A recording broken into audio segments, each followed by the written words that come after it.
चलिए आप आगे बढ़िए। चलिए बच्चा लोग अब ध्यान दीजिए, इधर कंसंट्रेट होइए। 10 मिनट बर्बाद हो गया। यहां देखिए पहला क्वेश्चन पे आते हैं। 1 मेट्रिक टन है, तो हमको याद रखना है बहुत सारा मात्रक जो है पूछता है द्रव्यमान का। ये द्रव्यमान का मात्रक है, द्रव्यमान। द्रव्यमान क्या होता है?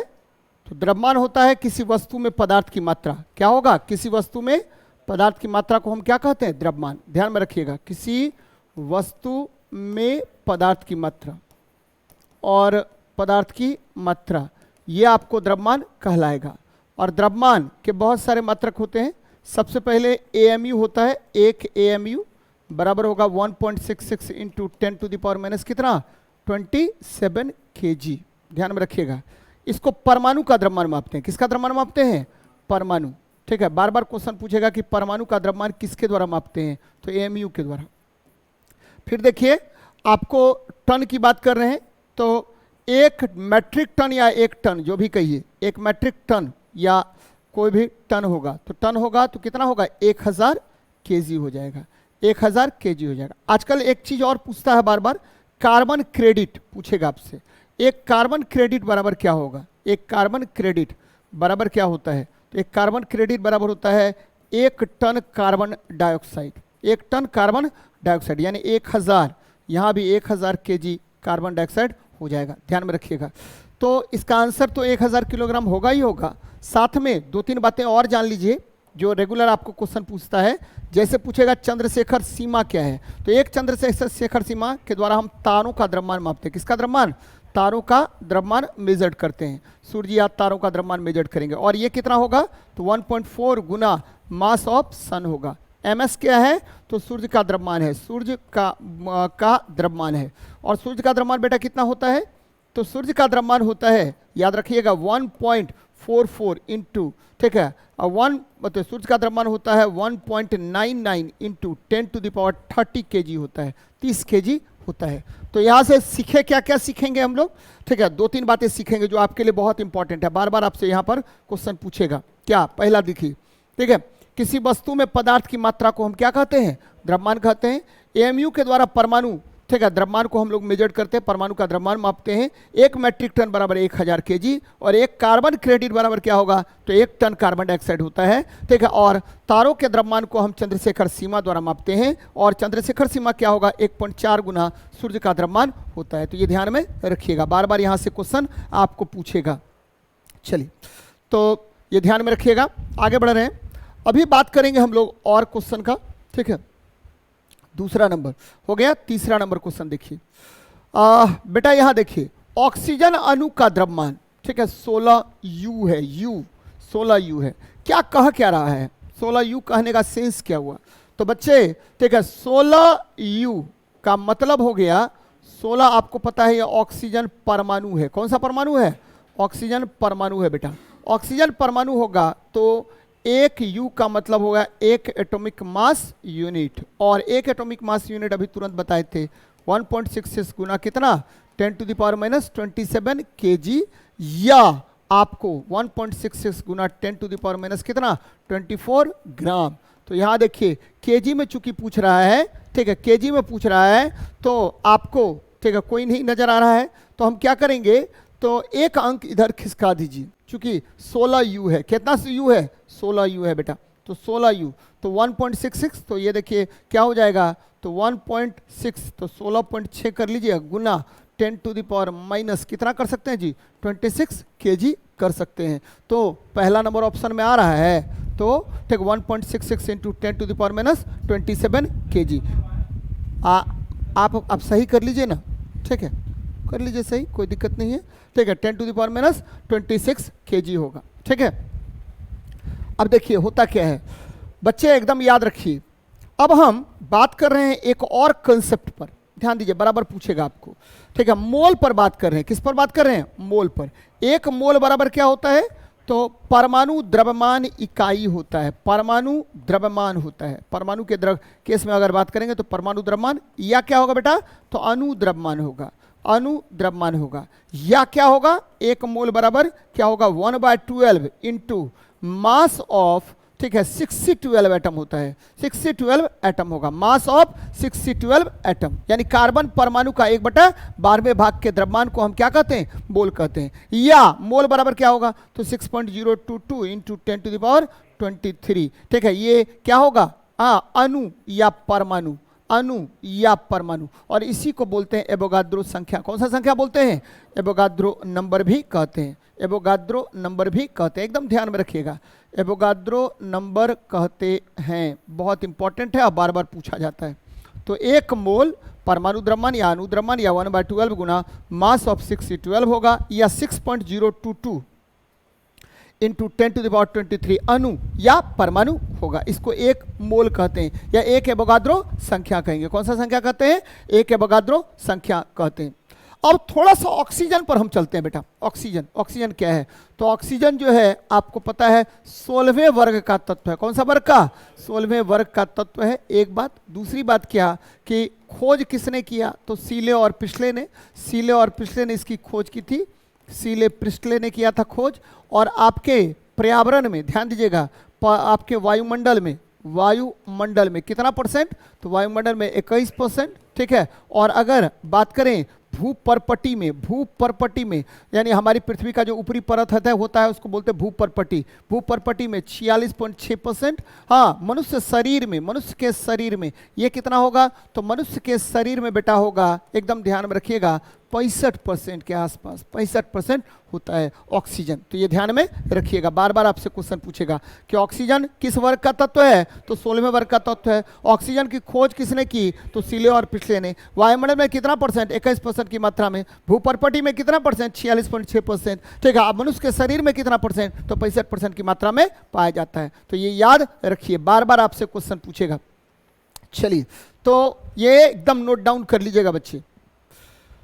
आगे देखते हैं क्या कह रहा है, तीसरा नंबर।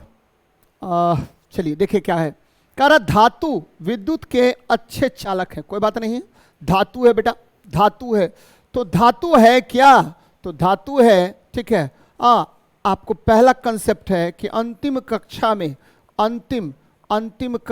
कितना होगा, अंतिम कक्षा में या तो 1 इलेक्ट्रॉन होगा, एक, ठीक है, इलेक्ट्रॉन, या 2 इलेक्ट्रॉन या 3 इलेक्ट्रॉन होगा, इसको धातु कहते हैं, याद रखिएगा, ठीक है। वह तत्व जिसके अंतिम कक्षा में 1, 2, 3 इलेक्ट्रॉन होते हैं उसको हम क्या कहते हैं, तो धातु कहते हैं, याद रखना बेटा।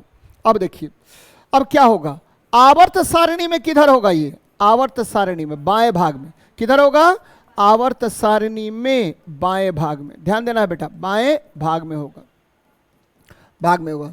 कितना धातु है, कुल धातु कितना आवर्त सारणी में, तो कुल धातु की संख्या की बात अगर करेंगे, कुल धातु आवर्त सारणी में अगर बात कर लेंगे, आवर्त सारणी में अगर बात करेंगे तो यह 89 होगा, 89 होगा, ध्यान में रखिएगा।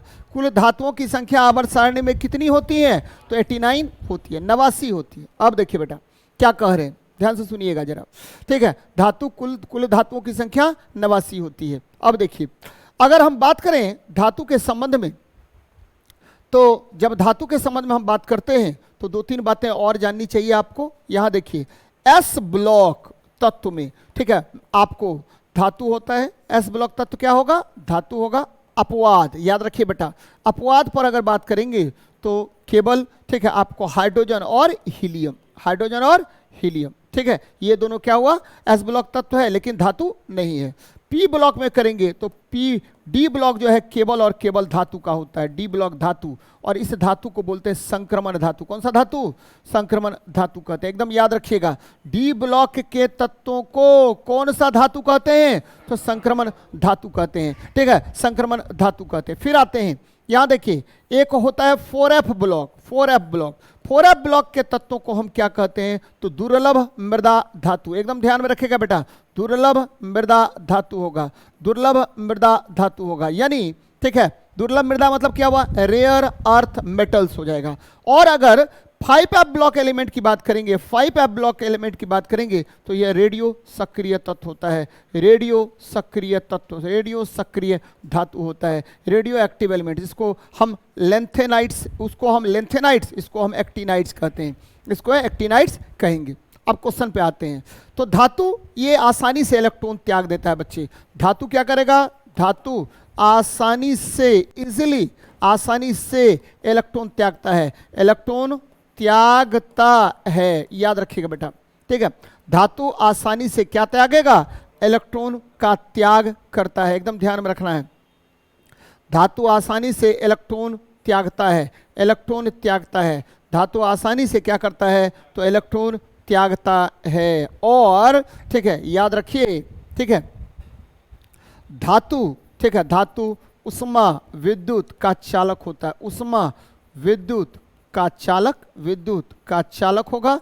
और धातु क्या करता है, तो बच्चे क्रियाशील होगा, क्या होगा, क्रियाशील होता है। चलिए अब देखते हैं ऑप्शन पे, मुक्त इलेक्ट्रॉनों की गति के कारण जो परमाणु से ढीले से बंधे होते हैं इलेक्ट्रॉन, धातु विद्युत के अच्छे चालक होते हैं, क्यों, क्योंकि ये आसानी से इलेक्ट्रॉन क्या करेगा, त्याग देगा, ठीक है। धातु के अंदर मुक्त आयन की गति, नहीं बच्चे गलत बात है, धातु में मुक्त परमाणु, गलत बात है, इलेक्ट्रॉन परमाणु से सख्त बंधे, गलत बात है, ठीक है। मुक्त इलेक्ट्रॉन की गति के कारण जो परमाणु से क्या होगा, ढीले बंधे होते हैं, जिसके कारण धातु क्या होगा, क्रियाशील होगा। धातु आसानी से आपको इलेक्ट्रॉन त्याग देगा और यह विद्युत का सुचालक हो जाएगा। मेटल्स क्या होगा, आपके विद्युत का सुचालक होगा। तो इतनी बातें याद रखिए।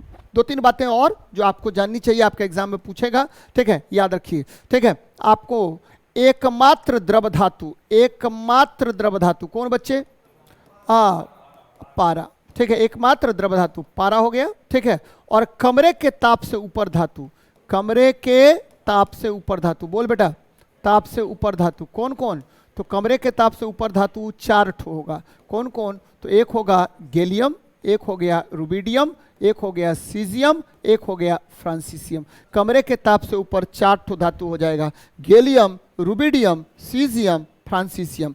गैलियम, रुबिडियम, सीजियम और फ्रांसीसियम कमरे के ताप से ऊपर धातु होता है। तो ये बातें याद रखिएगा। कमरे के ताप से ऊपर कौन कौन सा धातु, गैलियम, रुबिडियम, सीजियम और फ्रांसीसियम, गैलियम, रुबिडियम, सीजियम और फ्रांसीसियम होगा, तो ये ध्यान में रखिएगा। चलिए आगे बढ़ते हैं, नेक्स्ट क्वेश्चन पर बात करते हैं बेटा, देखते हैं क्या है। चलिए ये देखिए, कह रहा टूथपेस्ट और शैम्पू में झाग बनाने में कौन सा पदार्थ का यूज होता है, टूथपेस्ट, ठीक है, टूथपेस्ट। बेटा दो बातें यहाँ पर, टूथपेस्ट में 3 प्रकार के पदार्थ होते हैं, ठीक है। टूथपेस्ट में कितने प्रकार के पदार्थ का यूज करेंगे, 3 प्रकार के पदार्थ का यूज करते हैं, ठीक है। और सबसे पहले होता है एब्रेसिव्स, एब्रेसिव्स ध्यान दीजिएगा, एब्रेसिव्स होगा, एब्रेसिव्स। ये जनरली क्या करता है, ठीक है, यह क्षारीय माध्यम प्रदान करेगा, क्योंकि मुंह हमेशा अम्लीय होता है बच्चे, क्षारीय माध्यम प्रदान करता है। और इसमें किसका किसका यूज करते हैं, प्रदान करता है, तो इसमें यूज करते हैं, ठीक है, करता है। और इसमें यूज करता है किसको, एल्युमिनियम हाइड्रोक्साइड का यूज़ करेंगे। इसमें आपको यूज करते हैं मैग्नीशियम हाइड्रोक्साइड का यूज़ करते हैं। इसमें यूज करते हैं किसका, तो बच्चे कैल्शियम कार्बोनेट का यूज़ करते हैं, कैल्शियम कार्बोनेट, ये ध्यान में रखिएगा, ठीक है। ये एब्रेसिव्स है, बार बार क्वेश्चन पूछेगा, क्या किसका यूज करते हैं, एब्रेसिव्स का, ठीक है। किसका किसका यूज किया, एल्युमिनियम हाइड्रोक्साइड का, मैग्नीशियम हाइड्रोक्साइड का और कैल्शियम कार्बोनेट का यूज करेंगे, ठीक है, एब्रेसिव्स में। दूसरा जो होता है वो फ्लोराइड्स होता है, फ्लोराइड्स, फ्लोराइड्स। ये देखिए फ्लोराइड्स में किसका यूज करेंगे, तो फ्लोराइड्स में यूज किया जाता है किसका, कैल्शियम फ्लोराइड का। और ये क्या करता है, तो दांत को, ठीक है, दांत में खोदर को भरता है बच्चे, यानी दांत, ठीक है, दांत में, ठीक है, आपको भरने का काम करता है, ठीक है, भरने का काम करेगा दांत में, ठीक है, क्षरण को भरता है, क्षरण को भरता है बच्चे, क्षरण को भरता है। और तीसरा होता है सरफेक्टेंट्स, सरफेक्टेंट्स होता है, फैक्टेंट्स। ये क्या करता है, झाग उत्पन्न करता है।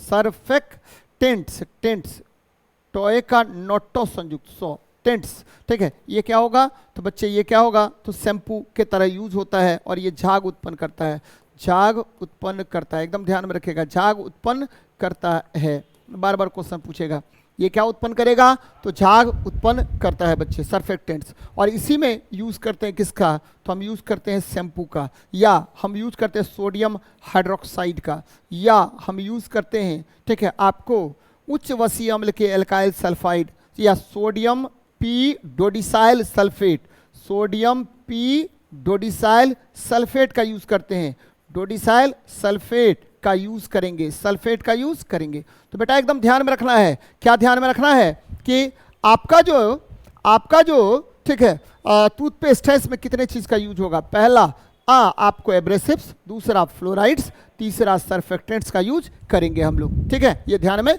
रखिएगा। चलिए यहाँ क्या होगा, अपमार्जक यही झाग उत्पन्न करेगा। जेल जो है या जेली, आपको पता है ये कोलाइड है। जेल क्या होता है, कोलाइड होता है, कोलाइड्स है बच्चे, जेल कोलाइड्स होता है। और ठीक है, ये क्या होता है, तो ठोस में द्रव का परिक्षेपण होता है, ठोस में द्रव का परिक्षेपण को हम जेली कोलाइड कहते हैं, याद रखना है बच्चे। एक चीज और ध्यान में रखना है आपको, ठीक है, मुंह का पीएच मान, मुंह का पीएच मान, ध्यान दीजिए बच्चे, मुंह का पीएच मान अगर ठीक है 5.5 से कम, ठीक है 5.5 से कम हो जाए तो क्या होगा, ठीक है, आपको दांतों का क्षरण होने लगता है, दांतों का क्षरण होता है, क्षरण होता है बच्चे, एकदम ध्यान में रखिएगा, दांतों का क्या होगा, क्षरण हो जाएगा। तो ये ध्यान में रखिएगा, बार बार ये क्वेश्चन पूछेगा आपसे, ठीक है, समझ गए।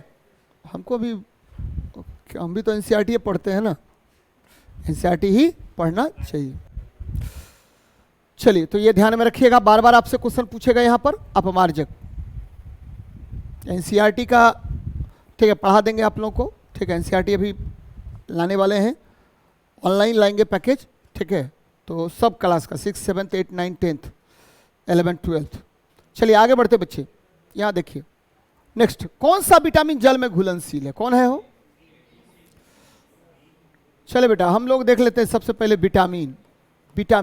विटामिन क्या है, क्या है विटामिन, व्हाट इज विटामिन, जैव उत्प्रेरक। कौन सा उत्प्रेरक है, जैव उत्प्रेरक है, एकदम ध्यान में रखिएगा, उत्प्रेरक है, ठीक है। इट इज बायो कैटलिस्ट, क्या है बच्चे, ये बायो कैटलिस्ट होता है, बायो कैटलिस्ट है, कोई बात नहीं है, ठीक है।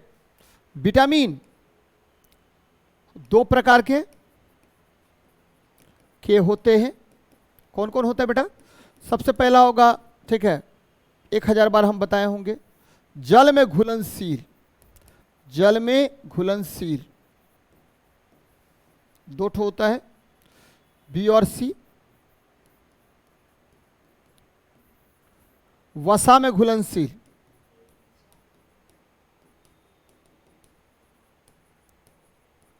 क्या क्या होगा, तो ए, डी, ई और के, ठीक है, ए, डी, ई और के, यहां देख लीजिए, तो बी है, बी आंसर होगा। विटामिन ए को क्या बोलते हैं, रेटिनॉल। विटामिन डी को क्या बोलते हैं, कैल्सीफेरॉल। विटामिन सी को क्या बोलते हैं, विटामिन के को क्या बोलते हैं, टोकोफेरॉल, टोकोफेरॉल। अरे विटामिन के को बोलते हैं फाइलोक्विनोन, क्या बोलते हैं, फाइलोक्विनोन बोलते हैं, फाइलोक्विनोन। क्यों, क्योंकि विटामिन, ठीक है, आपको ई को बोलते हैं टोकोफेरॉल, विटामिन ई को क्या बोलते हैं, टोकोफेरॉल, विटामिन ई बोलते हैं टोकोफेरॉल, ठीक है। चलो अब देखिए, विटामिन ए का सबसे बड़ा स्रोत कौन होता है, गाजर होता है, गाजर, ठीक है। विटामिन बी1 को हम बोलते हैं थायमीन, क्या बोलते हैं, थायमीन बोलेंगे, विटामिन बी1 को थायमीन कहते हैं। तो ये ध्यान में रखिएगा, बार बार इस तरह का प्रश्न आपसे पूछेगा। तो विटामिन शब्द का प्रयोग सबसे पहले किसने किया था, तो फंक ने, किसने किया था, फंक ने किया था। जबकि विटामिन की खोज, याद रखिए बेटा, विटामिन की खोज हॉपमिस्टर ने, किसने, हॉपमिस्टर ने किया था, सबसे पहले हॉपमिस्टर ने किया था। और नाम दिया किसने, तो फंक ने, फंक। खोज किसने किया था, हॉपमिस्टर ने। विटामिन की खोज किसने की, हॉपमिस्टर ने, लेकिन नाम किसने दिया, फंक ने दिया था, एकदम ध्यान में रखिएगा बेटा, ठीक है, फंक ने इसका नाम दिया था। चलिए नेक्स्ट देखते हैं, नीचे दिए गए भोजन के समूह में कौन सा समूह रिकेट्स, बच्चा रिकेट्स आपको पता है, रिकेट्स होता है विटामिन डी की कमी से, किसकी कमी से, विटामिन डी की कमी से होता है, विटामिन डी की कमी से होता है, कमी से होता है, एकदम ध्यान में रखिएगा, विटामिन डी की कमी से होगा। और विटामिन डी को क्या बोलते हैं, तो विटामिन डी को याद रखिएगा विटामिन डी को हम कई बार बताए हैं D1, D2 और D3, 3 तो विटामिन होता है। तो D1 और D2 को बोलते हैं ऑर्गो कैल्सीफेरॉल। क्या बोलेंगे? ऑर्गो कैल्सीफेरॉल बोलते हैं, ऑर्गो कैल्सीफेरॉल कहते हैं। और विटामिन D3 को बोलते हैं कोली कैल्सीफेरॉल, कोली कैल्सीफेरॉल कहते हैं। ध्यान में रखिएगा बेटा, ये चूंकि बीपीएससी पूछा हुआ क्वेश्चन है। विटामिन D1 और D2 को ऑर्गो कैल्सीफेरॉल बोलते हैं, विटामिन D3 को कोली कैल्सीफेरॉल कहते हैं। और ठीक है, ये तो बच्चों में रोग होता है, किसमें होगा? बच्चों में रिकेट्स होता है। और बड़ों में कई बार बताए हैं, बड़ों में क्या होगा? तो बड़ों में होगा ऑस्टियोमलेशिया। क्या होगा?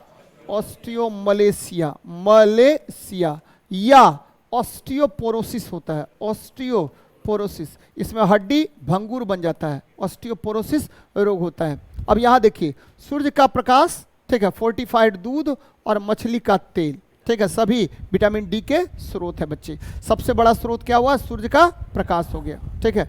सूर्य के प्रकाश की उपस्थिति में, ध्यान दीजिएगा, सूर्य के प्रकाश की उपस्थिति में क्या होगा? तो आपको, ठीक है, त्वचा में क्या होता है? विटामिन डी का संश्लेषण होता है, विटामिन डी का संश्लेषण होता है। एकदम ध्यान में रखिएगा बेटा, संश्लेषण होता है। और एक और चीज ध्यान में रखिएगा कि आपका जो मछली का कॉड ऑयल, याद रखिए, कॉड ऑयल में क्या पाया जाता है? तो विटामिन डी। कॉड ऑयल किसका सबसे बड़ा स्रोत है? तो विटामिन डी का स्रोत है, मछली का तेल या कॉड ऑयल, ठीक है। आपको ये स्रोत हो गया किसका? तो विटामिन डी का स्रोत हो गया, कोई दिक्कत नहीं है इसमें, ठीक है, ये ध्यान में रखिए। अब देखिए, ठीक है, फोर्टिफाइड दूध क्या होता है? फोर्टिफाइड दूध का मतलब हो गया बच्चे, फोर्टिफिकेशन का मतलब होता है, फोर्टिफिकेशन एक टर्म है जिसका मतलब होता है, ठीक है, आपको खाद्य पदार्थों में, ठीक है, क्या मिलाना? फोर्टिफिकेशन, लिख लीजिएगा इसको, फोर्टिफिकेशन, इसका मतलब होता है खाद्य पदार्थों में पोषक पदार्थों की मात्रा बढ़ाने की प्रक्रिया। खाद्य पदार्थों में, ठीक है, पोषक पदार्थ, ठीक है, पोषक पदार्थों की मात्रा बढ़ाने की प्रक्रिया, पदार्थों की मात्रा बढ़ाने की प्रक्रिया को हम क्या कहते हैं? तो बच्चे हम कहते हैं फोर्टिफिकेशन। ध्यान में रखिएगा, फोर्टिफिकेशन इज द टर्म, ठीक है, इन विच आपको क्या होगा? आपका जो फूड मटेरियल्स होता है उसमें पोषक पदार्थों को बढ़ाते हैं। यानी दूध में, ध्यान दीजिए बच्चे, दूध में अगर आप, ठीक है, दूध में विटामिन डी का सप्लीमेंट मिला दें, विटामिन डी या विटामिन B12 या आपको विटामिन ए का सप्लीमेंट अलग से मिला दें, तो ऐसे दूध को फोर्टिफाइड दूध कहते हैं। कौन सा दूध कहेंगे? फोर्टिफाइड दूध कहते हैं। एकदम ध्यान में रखें, फोर्टिफाइड दूध कहते हैं। याद रखना बच्चे, बार बार आपसे क्वेश्चन पूछेगा कि खाद्य पदार्थों में पोषक पदार्थों की मात्रा को बढ़ाने की प्रक्रिया को क्या कहते हैं? तो फोर्टिफिकेशन कहेंगे। क्या कहेंगे? फोर्टिफिकेशन कहते हैं, ठीक है। चलिए, ऐसे दूध को दूध कहेंगे, ठीक है, और दूध में पोषक पदार्थ मिला देंगे तो उसको फोर्टिफिकेशन कहेंगे, फोर्टिफाइड दूध कहेंगे। हाँ, जनरली क्या होता है, सोयाबीन में आजकल देखिएगा कि लोहा की मात्रा को बढ़ा देते हैं। सोयाबीन जो बड़ी खाते हैं हम लोग, उसमें क्या करते हैं? लोहा की मात्रा को बढ़ा देंगे, जिंक की मात्रा को बढ़ा देते हैं, खनिज लवण बढ़ा देते हैं। तो इस प्रक्रिया को ही हम क्या कहते हैं? फोर्टिफिकेशन कहते हैं।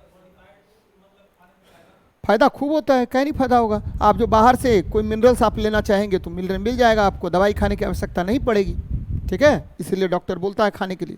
चलिए बेटा आगे बढ़ते हैं। देखिए, मनुष्य में वृक्क तंत्र का भाग कौन है? तो वृक्क तंत्र किसका भाग है? तो उत्सर्जन के लिए। बच्चे आपको पता है वृक्क क्या होता है? तो वृक्क जो है, ठीक है, सबसे पहले यह आपको इसका संरचना की बात करेंगे। संरचना, तो संरचना में सबसे इंपॉर्टेंट हो गया कौन? तो दो भाग, इसके दो भाग कौन कौन? तो सबसे पहले ये नेफ्रॉन होगा। क्या होगा जी? नेफ्रॉन, ठीक है। वृक्क की इकाई को हम क्या कहते हैं? नेफ्रॉन कहते हैं। ध्यान में रखिएगा बेटा, वृक्क की इकाई को हम क्या कहते हैं? नेफ्रॉन कहते हैं। और वृक्क में क्या क्या होगा? तो सबसे पहले होगा वृक्क में, याद रखिएगा, बोमेंस कैप्सूल। क्या होगा? बोमेंस कैप्सूल होगा, ठीक है, बोमेंस कैप्सूल होगा। और फिर क्या होगा? तो एक और होता है मालपिघियन ट्यूब्यूल्स होता है, मालपिघियन ट्यूब्यूल्स नहीं बच्चे, ठीक, बोमेंस कैप्सूल होगा। ग्लोमेरुलस होता है। क्या होता है? ग्लोमेरुलस होता है बच्चे। अब ये क्या करेगा, बोमेंस कैप्सूल जो है बच्चे ध्यान में रखिएगा, बोमेंस कैप्सूल जो है ये रक्त को छानता है, रक्त को छानता है, छानने का काम करेगा, छानता है। और ये क्या करेगा, तो ग्लोमेरुलस जो है ठीक है अतिरिक्त खनिजों को, ये जो छान दिया उस अतिरिक्त खनिज को अवशोषित करता है, खनिज और जल को अवशोषित करने का काम करता है, खनिज और जल ठीक है को अवशोषित करेगा, अवशोषित करेगा और बाहर निकाल देगा क्या, अपशिष्ट पदार्थों को, अपशिष्ट पदार्थों को कहाँ निकाल देगा, बाहर निकालने का काम करेगा। अपशिष्ट पदार्थ आपको क्या निकल जाएगा, बाहर निकलता है, ध्यान में रखिएगा, बाहर निकलता है, यहां से निकल जाएगा बाहर, ठीक है। तो ये बातें याद रखिएगा। यानी यहां पर वृक्क की संरचना में नेफ्रॉन होता है, नेफ्रॉन में आपको दो तरह की संरचना होती है, एक बोमेंस कैप्सूल और दूसरा क्या होगा, ग्लोमेरुलस होगा। तो बोमेंस कैप्सूल जो है रक्त को छानने का काम करेगा और रक्त में जो छन गया रक्त, उसमें जो भी ठीक है अवशोषक जो पदार्थ बच गया है, खनिज लवण या कोई अन्य पदार्थ बच गया है, उसको अवशोषित करने का काम कौन करता है, तो ग्लोमेरुलस करता है। और बच्चे वृक्क जो है यहां से मूत्र निकलता है, मूत्र, और मूत्र में आपको पता है 97% के आसपास क्या होता है, जल होता है, क्या होगा, जल, और 2% की मात्रा इसमें यूरिया की होती है। बार बार क्वेश्चन पूछेगा कि मूत्र में कितना परसेंट यूरिया होता है, तो कितना परसेंट होगा, 2% यूरिया होगा। तो बच्चे वृक्क आपको उत्सर्जन के लिए महत्वपूर्ण ठीक है अंग होता है, ठीक है। आपको कभी कभी पूछ देगा कि ठीक है वृक्क में या किडनी में स्टोन, किडनी में स्टोन, किडनी में स्टोन क्या होता है बच्चे, तो किडनी में स्टोन होगा कैल्शियम ऑक्सलेट, क्या होगा, कैल्शियम ऑक्सलेट होता है। किडनी में स्टोन किसका बना होता है, तो कैल्शियम ऑक्सलेट का बना होता है, ये ध्यान में रखिएगा। जबकि पोषण में बहुत सारे अंग होते हैं, पोषण में बहुत सारा अंग होगा बच्चे। पोषण के लिए कौन कौन सा अंग जिम्मेदार होता है, तो सबसे पहले पोषण के लिए जिम्मेदार होगा पेट, अमाशय, ठीक है। फिर जिम्मेदार होगा आपका छोटी आंत, क्या होगा, छोटी आंत। फिर जिम्मेदार होगा आपका बड़ी आंत और अंत में ठीक है यकृत, यकृत महत्वपूर्ण भूमिका निभाता है जी, लिवर। श्वसन में कौन सा अंग जिम्मेदार होगा, सबसे पहले तो नाक हो गया, नोस्ट्रिल्स। उसके बाद आपको सबसे इंपॉर्टेंट अंग है फेफड़ा, क्या होगा जी, फेफड़ा होगा। तो ये ध्यान में रखिएगा, ठीक है। चलिए हाँ, क्या क्या तो किडनी में स्टोन किसका बनता है, कैल्शियम ऑक्सलेट। बच्चे किडनी में स्टोन तोड़ने की प्रक्रिया को, ठीक है, किडनी में स्टोन, किडनी में स्टोन तोड़ने की प्रक्रिया, स्टोन तोड़ना, तोड़ना किसके द्वारा, लेजर द्वारा, स्टोन तोड़ना लेजर द्वारा, लेजर द्वारा, इसे क्या कहते हैं, तो लेसिक विधि कहा जाता है, लेसिक, LASIK, लेसिक, ठीक है, प्रोसेस कहते हैं बच्चे, लेसिक प्रोसेस कहते हैं, ये ध्यान में रखिएगा। बार बार आपसे क्वेश्चन यहाँ पर पूछेगा, ठीक है, ये याद रखना, लेसिक प्रोसेस कहा जाता है, लेसिक विधि कहते हैं, बहुत इंपॉर्टेंट है, बार बार पूछा जाता है यहाँ से क्वेश्चन। चलिए तो आगे बढ़ते हैं, नेक्स्ट क्वेश्चन देखते हैं क्या कह रहा है।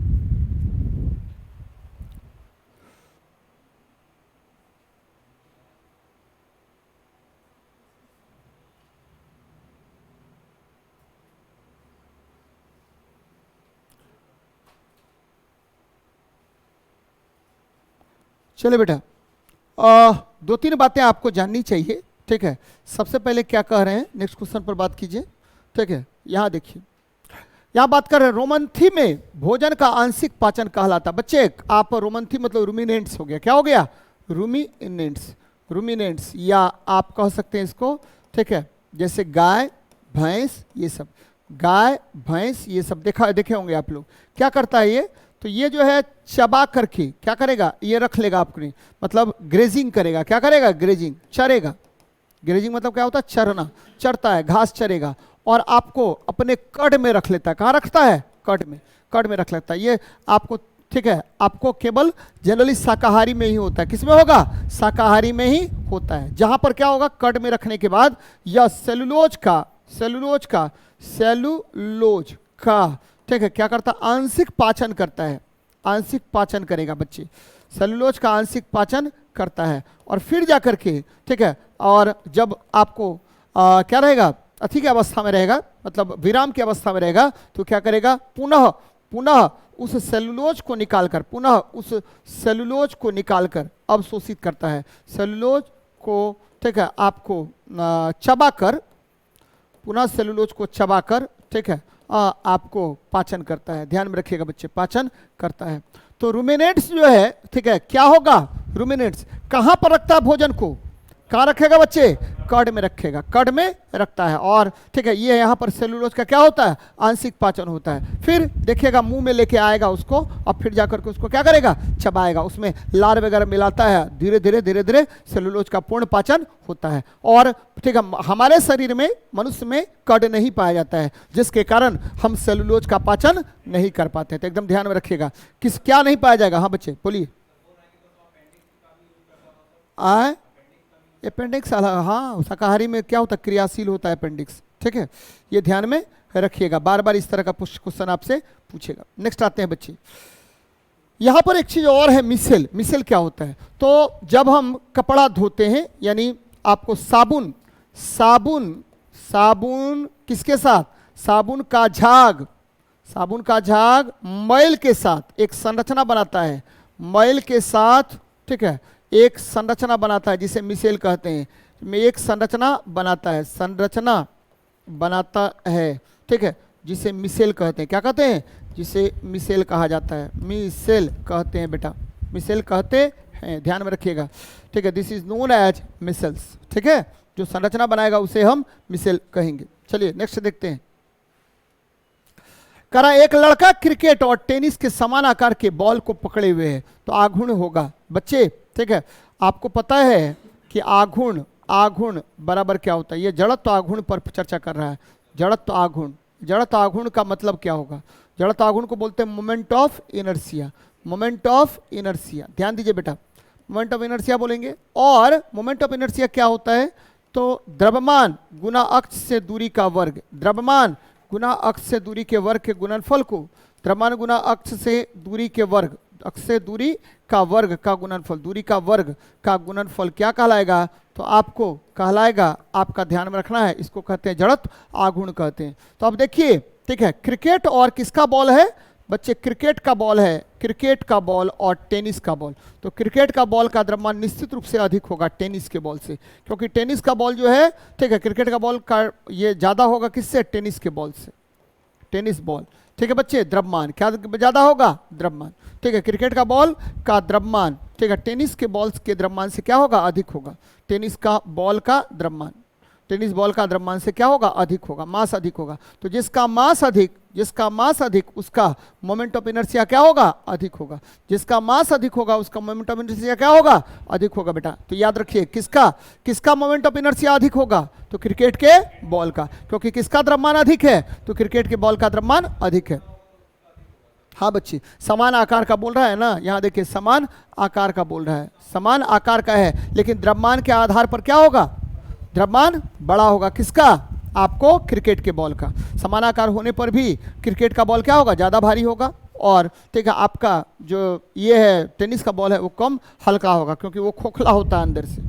ये क्रिकेट का बॉल क्या होता है? अंदर पूरा द्रव्यमान होता है, भारी होता है। हाँ जी, टेबल टेनिस वाला, लॉन टेनिस वाला, जो टेनिस बोलिए, सब टेनिस वाला, सब टेनिस वाला बॉल इसी तरह का होता है। क्या मतलब है उससे कि क्या बोलते हैं टेनिस हाथी का है या किसी किसी चीज़ का और का है, उससे कोई मतलब ही नहीं है। ठीक है, चल बेटा आगे देखते हैं। करा जब हम अपने हाथों को रगड़ते हैं तो ऊर्जा का स्थानांतरण होता है। बच्चे हाथ को रगड़ने पर ध्यान दीजिएगा, हाथ को रगड़ने पर क्या होगा? रगड़ने पर, यहाँ रगड़ने पर क्या उत्पन्न होगा? तो यांत्रिक ऊर्जा। कौन सा उत्पन्न होगा? यांत्रिक ऊर्जा। जब रगड़ेंगे तो यांत्रिक ऊर्जा कन्वर्ट होगा किसमें? उष्मा ऊर्जा में। किसमें? हीट एनर्जी में। ठीक, उष्मा ऊर्जा में। बच्चे एक चीज ध्यान में रखिएगा कि घर्षण के कारण, घर्षण के कारण, घर्षण के कारण, किसके कारण? घर्षण के कारण क्या होगा? घर्षण के कारण उष्मा ऊर्जा उत्पन्न होता है। घर्षण के कारण उष्मा ऊर्जा उत्पन्न होता है, उष्मा ऊर्जा उत्पन्न होता है। याद रखना बेटा, उष्मा ऊर्जा उत्पन्न होता है। चलिए, घर्षण के कारण, फ्रिक्शन के कारण। घर्षण है क्या?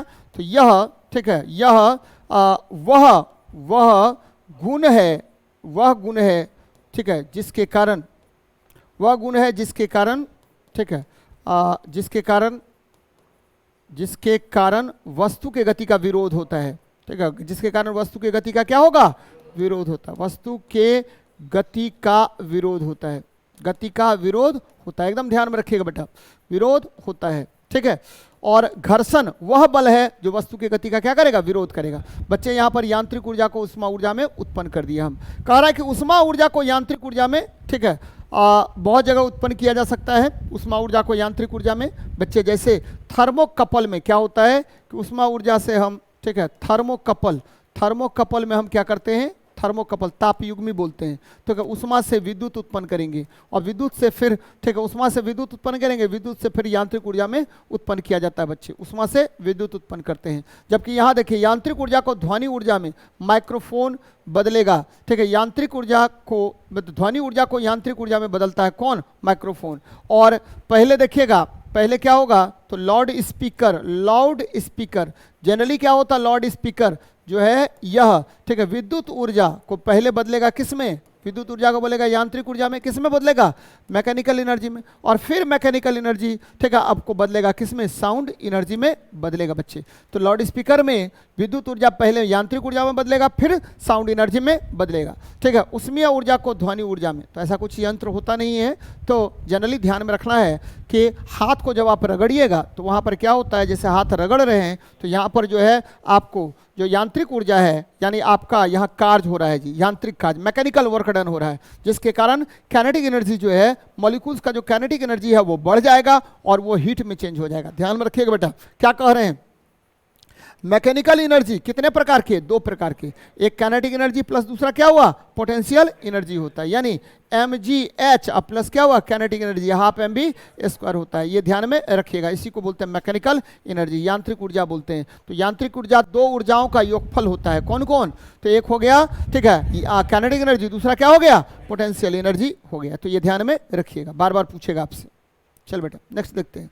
करा मशीन के पहियों में बॉल बेयरिंग लगाए जाते हैं। बच्चे बॉल बियरिंग लगाने से, बॉल बियरिंग के लगाने से क्या होगा, बियरिंग के लगाने से, ठीक है, लगाने से स्लाइडिंग फ्रिक्शन या कैनेटिक फ्रिक्शन, कौन सा फ्रिक्शन, कैनेटिक बोलिए, कैनेटिक फ्रिक्शन यानी गतिज घर्षण, ठीक है, गतिज घर्षण हो गया, गतिज घर्षण ये बदल जाता है किसमें, गतिज घर्षण ये बदल जाएगा, किसमें बदल जाएगा, तो आपको ये बदल जाएगा, ठीक है, आपका रोलिंग फ्रिक्शन में, कौन सा फ्रिक्शन में, रोलिंग फ्रिक्शन में, लोटनिक घर्षण में बदल जाएगा, लोटनिक घर्षण में बदल जाता है या बेलन घर्षण में बदल जाता है, रोलिंग फ्रिक्शन में बदल जाएगा। बच्चे इसको बोलते हैं लोटनिक घर्षण कहते हैं। और ये सबसे छोटा घर्षण बल है, लोटनिक घर्षण कहते हैं, ये सबसे छोटा घर्षण बल है। इसीलिए, ठीक है, बेलन घर्षण को सर्पी नहीं बच्चे, सर्पी घर्षण को किस में बदलने में, बेलन घर्षण में, ठीक है, घटाने के लिए करते हैं बच्चे, बेलन घर्षण में घटाने के लिए करते हैं। याद रखिएगा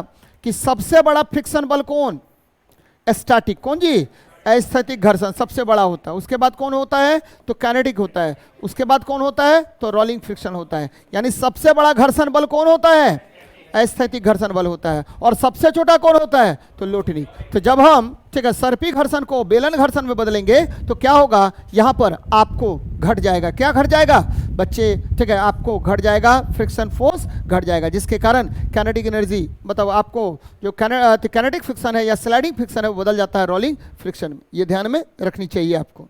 नेक्स्ट देखते हैं। चल बेटा, ऊंचे स्थानों पर पानी, बच्चे आपको पता है, ठीक है, कि क्वथनांक जो है, क्वथनांक मतलब बीपी हो गया, बीपी डायरेक्टली प्रोपोर्शनल टू होता है प्रेशर, क्या होगा, प्रेशर के डायरेक्टली प्रोपोर्शनल होगा, ठीक है। हाँ, एक चीज ध्यान में रखिएगा कि जैसे ऊंचाई पर बढ़ेंगे, ध्यान दीजिएगा, ऊंचाई पर बढ़ेंगे तो आपको दाब का मान घटेगा और यहाँ क्या होगा, बीपी का मान भी घट जाएगा। बच्चे अभी हम एक पढ़ रहे थे एनसीईआरटी, तो उसमें देखे क्या कि माउंट एवरेस्ट पर पानी कितने डिग्री सेल्सियस पर उबल जाता है, तो 68 डिग्री सेल्सियस पर। कितना पर, 68 डिग्री सेल्सियस पर माउंट एवरेस्ट, लिख लीजिए बच्चे, माउंट एवरेस्ट पर पानी उबलने लगता है, वाष्पीकृत नहीं होगा, उबलने लगता है। माउंट एवरेस्ट पर पानी उबलता है, उबलता है कितना पर, तो बच्चे उबलता है 68 डिग्री सेल्सियस पर। ध्यान में रखिएगा 68 डिग्री सेल्सियस पर यह उबलने लगेगा। यानी यहाँ पर क्या हो जाएगा, 100 डिग्री सेल्सियस से कम ताप पर उबलने लगता है। क्यों बच्चे, क्योंकि आपको पता है पृथ्वी से ऊपर बढ़ने पर, ठीक है, आपका, ठीक है, वायुमंडलीय दाब घटता जाता है। पृथ्वी से ऊपर बढ़ने पर, ठीक है, वायु की सघनता में कमी आती है। वायु की सघनता में क्या आती है, कमी। वायु की सघनता यहाँ आपको क्या होगी, घटेगी, जिसके कारण आपका ठीक है प्रेशर घट जाएगा, जिसके कारण आपको बीपी का मान क्या होगा, घट जाएगा। तो ये याद रखनी चाहिए आपको, बार बार इस तरह का प्रश्न आपसे पूछेगा। नेक्स्ट देखते हैं। समझ में आया ना बेटा ये क्वेश्चन, समझ में आया ना, कभी भूलिएगा नहीं। पृथ्वी से ऊंचाई पर जाने पर ठीक है बीपी का मान क्या होगा, घटे। क्यों? क्योंकि वायुमंडलीय दाब का मान क्या हो जाता है, घट जाता है। चल बेटा आगे देखते हैं।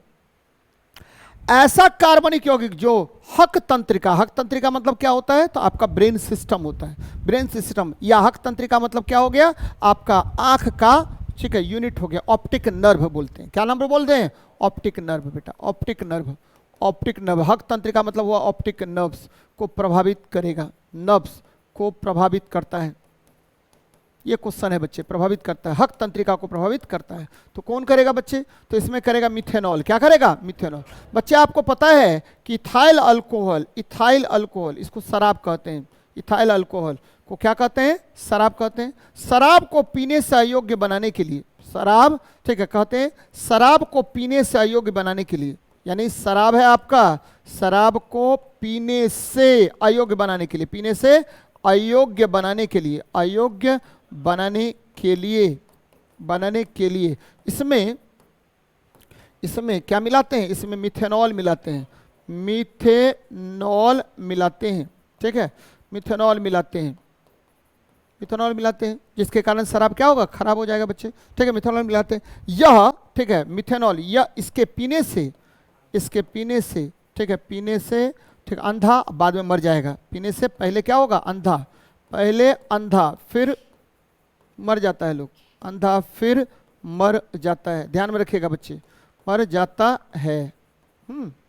चलिए यहाँ देखिए बच्चे, ये एसीटोन क्या होता है, तो nail polish remover, nail polish remover में किसका उपयोग करते हैं, नेल पॉलिश रिमूवर में एसीटोन का प्रयोग किया जाता है, नेल पॉलिश रिमूवर में एसीटोन का प्रयोग करते हैं, एकदम ध्यान में रखिएगा। और इथेनोइक अम्ल या इथेनॉल दोनों एक ही चीज है। इथेनोइक अम्ल जो है इसको बोलते हैं एसिटिक एसिड। कौन सा एसिड, एसिटिक एसिड, या ये विनेगर होता है, क्या होता है, सिरका, विनेगर या सिरका होता है बेटा, सिरका, विनेगर होगा या सिरका इसको कहते हैं। इथेनॉल C2H5OH होता है, और यह अल्कोहल है, इथाइल अल्कोहल। कौन सा अल्कोहल, इथाइल अल्कोहल होता है, और ये पीने में उपयोग किया जाता है बच्चे, ethyl alcohol, C2H5OH ethyl alcohol बोलते हैं, पीने में उपयोगी होता है, ठीक है, पीने में यूज करते हैं इसको हम।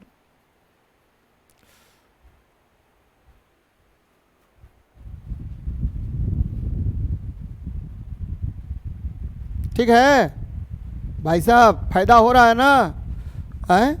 हाँ, रेगुलर रहिए और यकीन मानिए ठीक है कि आपको यदि दरोगा का रिजल्ट लेना है तो रेगुलर रहिए, जो जो चीज़ बता रहे हैं उतना काम कीजिए।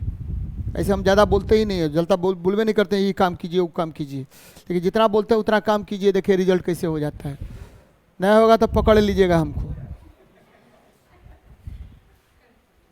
पढ़ना तो देखिए गुरु क्या करता है, याद रखिए, गुरु यदि थोड़ा सा भी जिज्ञासा बढ़ाने में सफल हो गए, हम बार बार बोलते हैं, तो गुरु का काम खत्म, ठीक है।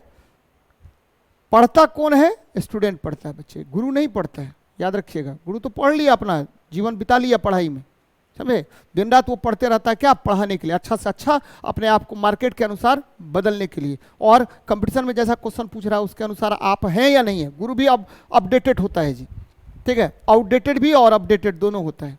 तो आउटडेट ना हो हम, उसके लिए क्या करता है, गुरु पढ़ता है, देखते रहता है कि क्वेश्चन कहाँ क्या पूछ रहा है, उसके अनुसार अपने आप को क्या करता है, ढालने का प्रयास करता है, ठीक है। पढ़ता कौन है, स्टूडेंट, याद रखिएगा, गुरु नहीं पढ़ता। गुरु अच्छा पढ़ाने के लिए पढ़ता है, अपने सब्जेक्ट को अच्छा करने के लिए पढ़ता है। चलिए, ABCD क्रमशः सांद्र HCl, तनु HCl, घोल और पानी है। घोल मतलब क्या हुआ, या साबुन का घोल कर दीजिए, साबुन का घोल कीजिए बेटा, साबुन का घोल, ठीक है। सांद्र का मतलब क्या होता है बेटा, सांद्र और तनु अम्ल दो प्रकार के, सांद्र और तनु। सांद्र का मतलब हुआ कि अम्ल और जल, याद रखिए बच्चे, अम्ल है, एसिड है और वाटर है। तो जल की मात्रा कम है, एसिड की मात्रा क्या है, ज्यादा है। तो इसका पीएच कम होगा। ध्यान दीजिए बच्चा, क्या होगा? पीएच कम होगा।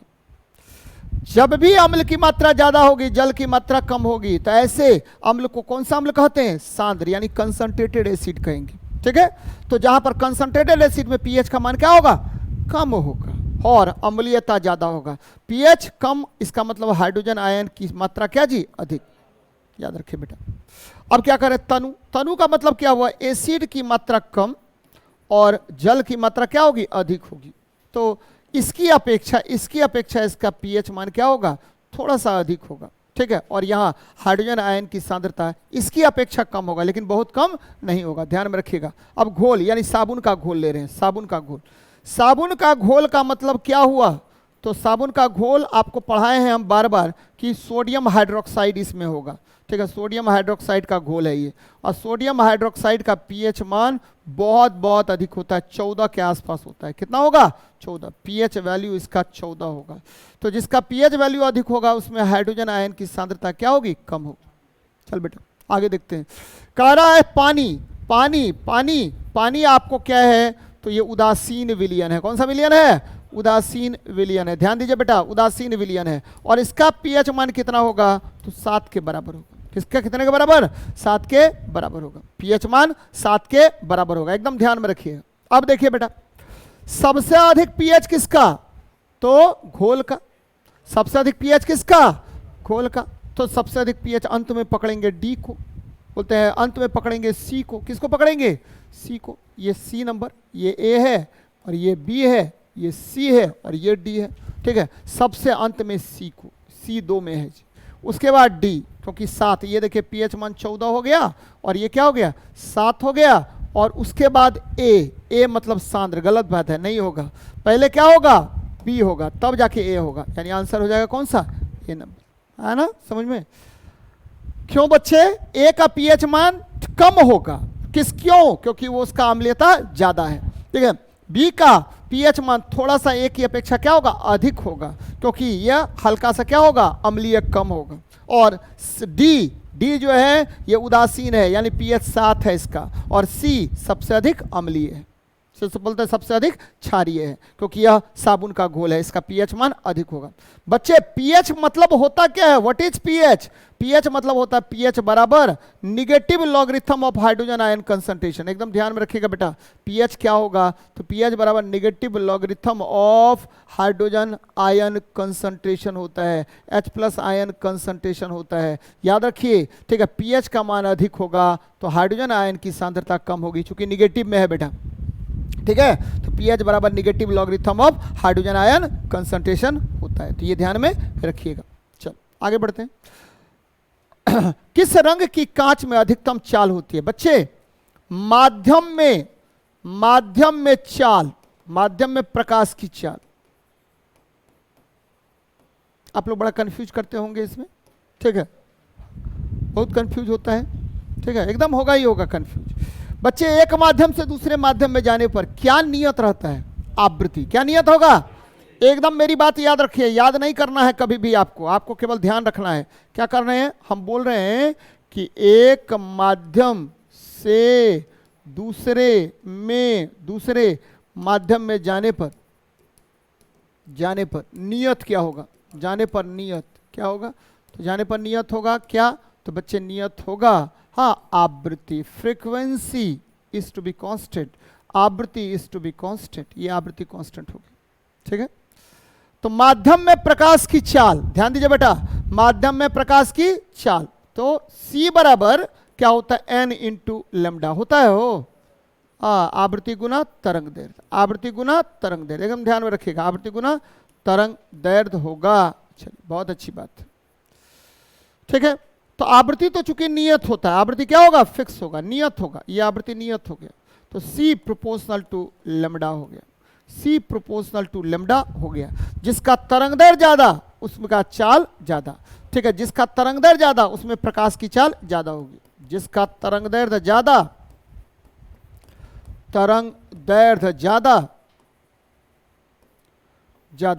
ठीक है, उस माध्यम में प्रकाश की चाल ज्यादा।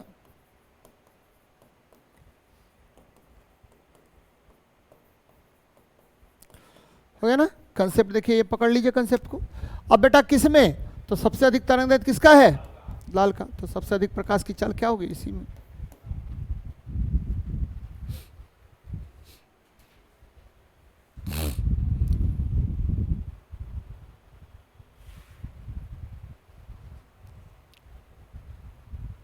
चल बेटा आगे देखते हैं।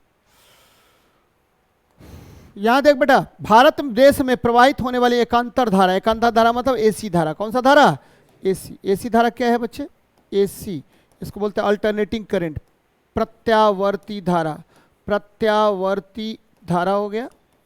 और एसी का मतलब हो गया ये, ठीक, परिमाण और दिशा क्या होगा, बदलेगा, परिमाण दिशा परिवर्तित होता है, परिमाण और दिशा, ठीक है, बदलता रहता है, बदलता है, परिमाण और दिशा क्या होगा, बदलता है। और याद रखिए यहां देखिए, ठीक है, परिमाण और दिशा बदलेगा, तो इसका जो आपका धारा है, धारा मतलब करंट जो है आई, ये हो जाता है कितना, तो बच्चे ये हो जाता है प्लस माइनस, ठीक है, प्लस माइनस 0.707 आई नॉट हो जाएगा, यानी ये बढ़ेगा और घटेगा। वोल्टेज जो है, वोल्टेज जनरली 220 वोल्ट की धारा कितनी हो जाएगी, तो प्लस माइनस 311 वोल्ट हो जाएगा। याद रखिए बच्चा, 220 वोल्ट की धारा में कितना में बदल जाता है, ये देखिए 300, ठीक है, प्लस माइनस 311 वोल्ट, एक बार पॉजिटिव में एक बार नेगेटिव में, ठीक है। इसकी आवृत्ति, इसकी आवृत्ति, आवृत्ति, ठीक है, क्या होगा, तो 50 हर्ज होता है, 50 हर्ज होता है, ध्यान में रखिएगा 50 हर्ज होता है, ठीक है। और 50 हर्ज प्लस माइनस 3% होगा, आंसर क्या होगा, 50 हर्ज। प्रत्यावर्ती धारा का परिमाण बदलता रहता है बच्चे, एक चक्र में प्रत्यावर्ती धारा का कुल मान कितना होता है, 0 होता है, ध्यान में रखिएगा, इसको लिख लीजिएगा।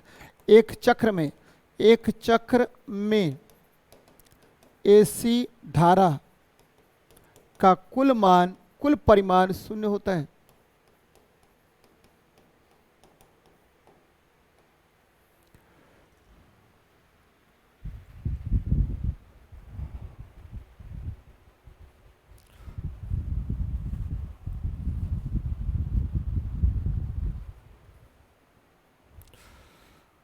चल बेटा आगे देखते हैं।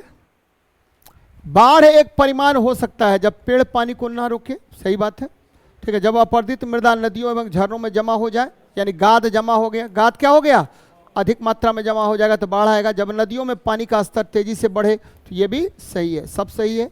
तो बाढ़, ठीक है, निम्नलिखित कारणों की वजह से आ सकता है। जनरली बाढ़ आने का कारण, बाढ़ आने का वर्तमान में कारण, आने का कारण सबसे इंपॉर्टेंट है क्या जी, ठीक है, नदी में गाद का बढ़ना, नदी में गाद बढ़ना, एक पहला चीज। दूसरा अनियंत्रित वर्षा, अनियंत्रित वर्षा, ये किसकी वजह से होता है, ग्लोबल वार्मिंग, किसकी वजह से, ग्लोबल वार्मिंग की वजह से होता है। और तीसरा, ठीक है, वनों की कटाई, मृदा को बांधे रखता है बच्चे, वनों की तीव्र कटाई, तीव्र कटाई, ये तीन वजह से मुख्य रूप से आपको क्या होता है, ठीक है, बाढ़ आने की संभावना ज्यादा रहती है। आसान क्वेश्चन है। चलिए नेक्स्ट देखते हैं। कह रहा हरित क्रांति किससे संबंधित है बच्चे, तो हरित क्रांति, ठीक है, किससे, डॉक्टर एमएस स्वामीनाथन से। बच्चे इसको देखिए, भारत में, भारत में, ठीक है, हरित क्रांति, भारत में हरित क्रांति कब आया बेटा, 1966-67, कई बार बताए हैं 1966-67 में आया, ठीक है। भारत में हरित क्रांति, ठीक है, विश्व में, विश्व में कौन लाया, विश्व में, ठीक है, विश्व में आपको मैक्सिकन गेहूं से, कौन सा गेहूं, मैक्सिकन गेहूं, गेहूं प्रजाति में आया था बच्चे, गेहूं। और ये लाए थे कौन, तो आपको Norman Borlaug, Norman Borlaug, Norman Borlaug, Borlaug ने लाया था। और आपको भारत में लाए थे कौन, भारत में एमएस स्वामीनाथन, एमएस स्वामीनाथन, स्वामीनाथन ने यह काम किया था, ठीक है बच्चे। यहां देखिए डॉक्टर वर्गीज कुरियन, ठीक है, आपको श्वेत क्रांति के जनक, श्वेत क्रांति, श्वेत क्रांति के जनक थे। 1970 के दशक में आया जनक, 1970 के दशक में आया, के दशक में। चलो, डॉक्टर हरगोविंद खुराना, इन्होंने कृत्रिम जिन का संश्लेषण किया, कृत्रिम जिन संश्लेषण, कृत्रिम जिन संश्लेषण इन्होंने सर्वप्रथम किया था। और डॉक्टर जेसी बोस, इन्होंने क्रिस्कोग्राफ नामक यंत्र का निर्माण किया, क्रिस्कोग्राफ, और जिसके द्वारा बच्चे, ठीक है, पौधों में गति मापते हैं, पौधों में गति मापते हैं। पौधों में गति किसके द्वारा मापते हैं? क्रिस्कोग्राफ नामक यंत्र के द्वारा मापा जाता है।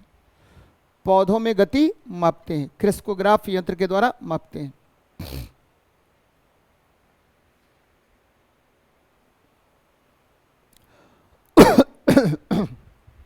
चलिए बेटा आगे देखते हैं।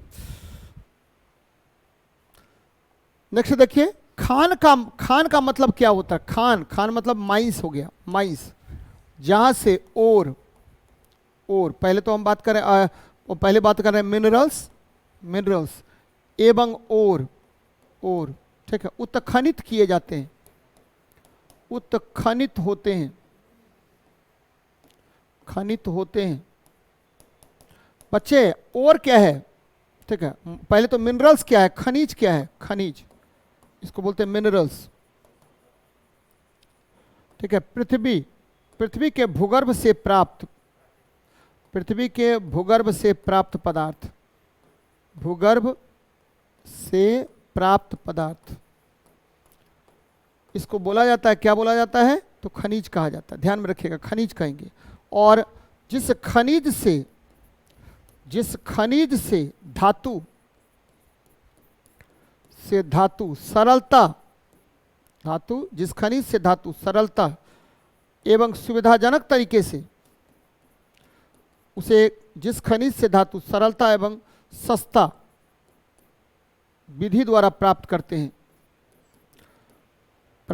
उसे अयस्क कहते हैं, उसे अयस्क कहते हैं। एकदम ध्यान में रखिएगा, कुछ है नहीं, उसे अयस्क कहते हैं।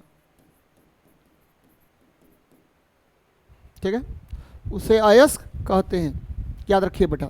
तो खनिजों तथा अयस्कों का उदाहरण हो गया आंसर इसका, खनिजों तथा अयस्कों का उदाहरण। ध्यान दीजिए बच्चे, सभी खनिज आया है अयस्क है, सभी खनिज क्या है? अयस्क है। लेकिन सभी अयस्क खनिज नहीं है बेटा, सभी अयस्क खनिज है लेकिन सभी खनिज अयस्क नहीं होते हैं, ये ध्यान में रखिएगा, कुछ है नहीं इसमें। आगे बढ़ते हैं। निम्नलिखित में से किसका पौधीकरण सड़क के किनारे नाइट्रोजन ऑक्साइड को अपचयन कर सकता है बच्चे? तो जूनिफेरस का पौधा, याद रखिए, जूनिफेरस का पौधा, ठीक है, पौधा ब्राउन एयर, कौन सा एयर? ब्राउन एयर, जिसको नाइट्रोजन ऑक्साइड कहते हैं। भूरी वायु, बार बार क्वेश्चन आएगा कि भूरी वायु किसे कहते हैं? ब्राउन एयर, नाइट्रोजन ऑक्साइड को अवशोषित करता है, एकदम ध्यान में रखिएगा, अवशोषित करता है। ठीक है, और यहाँ देखिए नीम जो है, नीम आजकल जो है, ठीक है, नीम का प्रयोग, ठीक है, इस नीम को बोलते हैं एजा डायरेक्टा इंडिका। क्या बोलते हैं बच्चे? एजा डायरेक्टा इंडिका कहते हैं। और नीम का प्रयोग हम लोग ऐसे तो बहुत सारे कामों में करते हैं, आजकल नीम का प्रयोग हम, ठीक है, नीम कोटेड यूरिया बनाने में करते हैं। क्या करते हैं? नीम कोटेड यूरिया बनाने में, नीम कोटेड यूरिया। बच्चे इससे क्या फायदा होता है? क्वेश्चन पूछा हुआ है, यूपीएससी कई बार पूछा है कि नीम कोटेड यूरिया करने से क्या फायदा होगा? तो ये जमीन में कम गलेगा। क्या करेगा? कम गलेगा, धीरे धीरे, ठीक है, पौधों द्वारा अवशोषित होगा। यानी नीम कोटेड यूरिया कहने से क्या होता है फायदा? तो बच्चे यह जमीन में, ठीक है, कम गलता है, जमीन में कम गलता है, ध्यान में रखिएगा, कम गलता है, यानी धीरे धीरे गलेगा और फिर जाकर के जमीन में मिल जाएगा बच्चे, छोटे छोटे कणों में मिल जाता है। तो ये ध्यान में रखिएगा, बार बार इस तरह का प्रश्न आपको पूछेगा। नेक्स्ट आते हैं।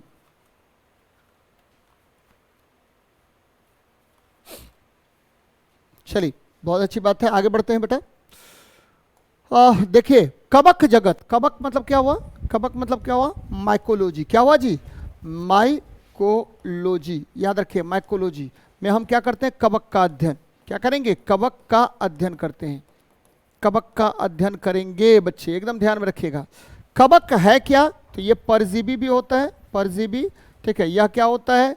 तो ये परजीवी भी होगा और मृतोपजीवी भी होता है, मृतोपजीवी, ठीक है, मृतोपजीवी भी होता है। कवक, कवक की कोशिका भित्ति किसकी बनी होती है? कवक की कोशिका भित्ति, कोशिका भित्ति बनी होती काइटिन की। किसके बना होता है? चिटिन का, चिटिन, कोशिका भित्ति बनी होती चिटिन, CHITIN, चिटिन, या ठीक है काइटिन कह दीजिए, काइटिन की बनी होती है, ठीक है, की बनी होती है बच्चे। ये बहुत तरह का बीमारी उत्पन्न करता है, बनी होती है और लाभदायक भी होता है। मशरूम आपका क्या है जी? कवक है। मशरूम क्या है? कवक है, ठीक है, मशरूम कवक है और प्रोटीन का स्रोत होता है कवक, ठीक है। प्रोटीन का स्रोत है कौन? मशरूम, प्रोटीन का स्रोत है। और यहाँ से आपको क्या प्राप्त होगा? तो बच्चे प्रोटीन प्राप्त होता है लगभग, ठीक है, 50% के आसपास, 45 से 50% के आसपास आपको यहाँ से प्रोटीन प्राप्त होता है। यहाँ देखिए क्या होगा, कवक स्वपोषी नहीं होगा बच्चे, क्योंकि इसमें यह परपोषी होता है, ठीक है। तंतु अशाखित स्वपोषी, स्वपोषी है, गलत बात है, ये नहीं होगा बच्चे। तो शरीर कवक जाल कहलाती है जो बिना हरे रंग के और सुकेंद्रीय होती है बच्चे। तो आंसर होगा इसमें क्लोरोफिल नहीं पाया जाता है, लेकिन शैवाल में आपको क्लोरोफिल पाया जाता है। किसमें पाया जाएगा? कवक, शैवाल में आपको क्या पाया जाता है? क्लोरोफिल पाया जाता है शैवाल में, शैवाल में, ठीक है, क्लोरोफिल पाया जाता है। ध्यान रखिए बच्चे, क्लोरोफिल पाया जाता है, ठीक है।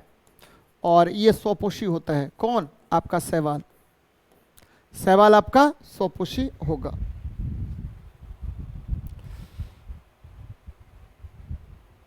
चलिए नेक्स्ट देखते हैं।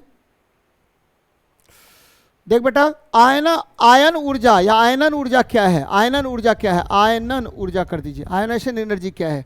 तो बच्चे, ठीक है, तत्व के परमाणु के वाह्य कक्षा से, तत्व के परमाणु, तत्व का कोई परमाणु है, तत्व के परमाणु के वाह्य कक्षा से, वाह्य कक्षा से, ठीक है, एक इलेक्ट्रॉन बाहर निकालने के लिए आवश्यक ऊर्जा, बाहर तत्व के परमाणु के, ठीक है, वाह्य कक्षा से एक इलेक्ट्रॉन बाहर निकालने के लिए आवश्यक ऊर्जा, निकालने के लिए आवश्यक ऊर्जा, आवश्यक ऊर्जा को क्या कहते हैं? आवश्यक ऊर्जा को हम क्या कहेंगे? तो बच्चे हम कहेंगे, याद रखिएगा, आयनेशन एनर्जी। कौन सा एनर्जी? Ionisation energy. ये मान लीजिए सोडियम है, तो सोडियम को कुछ ना कुछ ऊर्जा देंगे, तो ये क्या करेगा? एक इलेक्ट्रॉन को बाहर निकाल देगा अपने वाह्य कक्षा से। तो जितना ऊर्जा दिए हैं वही ऊर्जा की मात्रा क्या कहलाएगा? आयनेशन एनर्जी कहलाएगा। अब देखिए बच्चे, एक परमाणु इलेक्ट्रॉन ग्रहण कर आयन बनाता है, ठीक है, एक परमाणु इलेक्ट्रॉन ग्रहण कर आयन बनाता नहीं बच्चे, आयन निकालते हैं हम लोग, ठीक है। एक आयन इलेक्ट्रॉन ग्रहण कर परमाणु बनाता है, गलत बात है। एक परमाणु इलेक्ट्रॉन त्याग कर क्या बनाएगा? धनायन बनाएगा बच्चे, बनाए ना, ये धनायन बना रहा है। और ठीक है, याद रखिएगा, आयनन ऊर्जा जो होता है, आयनन ऊर्जा, ये क्या करेंगे बच्चे? आयनन ऊर्जा, आयनेशन एनर्जी, आयनन ऊर्जा, ठीक है, आयनेशन एनर्जी क्या होता है? आयनेशन एनर्जी हम क्या करते हैं? तो आवर्त में, कहाँ बल रहे हैं? आवर्त में, और वर्ग में, वर्ग में, दोनों तरफ बात कर लेते हैं। आवर्त में किधर से किधर जाएंगे? लेफ्ट टू राइट जाएंगे, तो आयनन ऊर्जा का मान क्या होगा? बढ़ेगा। और वर्ग में कहाँ से कहाँ जाएंगे? तो अप टू डाउन जाएंगे, तो आयनन ऊर्जा का मान क्या होता है? घटता है। तो ये बातें याद रखिएगा, ठीक है। आवर्त में लेफ्ट टू राइट, इसका मान याद रखिएगा क्या होगा? तो ठीक है, बढ़ेगा। और वर्ग में ऊपर से नीचे जाएंगे तो इसका मान क्या होता है? घटता है। ये ध्यान में रखिएगा, बार बार क्वेश्चन पूछेगा।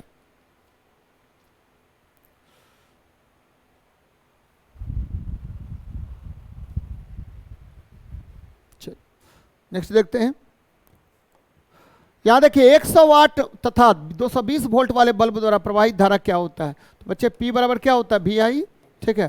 तो आपको निकालना I बराबर क्या हुआ? P बटे V। P का वैल्यू कितना है? 100 है, और V का वैल्यू कितना है? 220 है। ये सुना सुना काट दीजिए, ठीक है। आपको बचा 5/11, भागा देते हैं 5/11 से, 5 दीजिए, ठीक है, पॉइंट देंगे, 0 आ गया, 11, ठीक है। चौके कितना हुआ? 44, कितना बचा? 6, ठीक है, आ गया 0, ठीक है, 11, 5 कितना? 55, ठीक है, आपको 5 आ गया, फिर 0, ठीक है, 11 चौके 44, यानी 0.454 एम्पियर, है ना?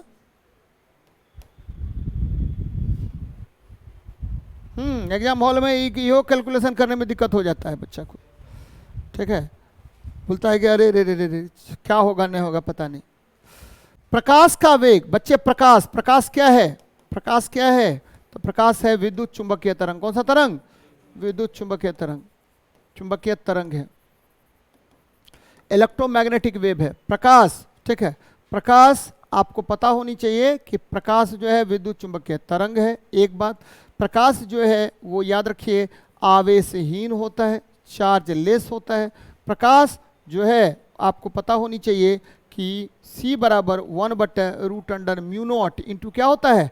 Epsilon not. और इसी का वैल्यू होता है प्रकाश का वेग 3 × 10⁸ मीटर पर सेकेंड, ठीक है। प्रकाश जो है आपको तरंग है, तरंग है। प्रकाश जो है फोटोन ऊर्जा है। कौन सा ऊर्जा है बच्चे? फोटोन ऊर्जा है, ये ध्यान में रखिएगा। पैकेट ऑफ एनर्जी है, फोटोन ऊर्जा होता है। तो प्रकाश विद्युत चुंबकीय तरंग, आवेश शून्य हो गया।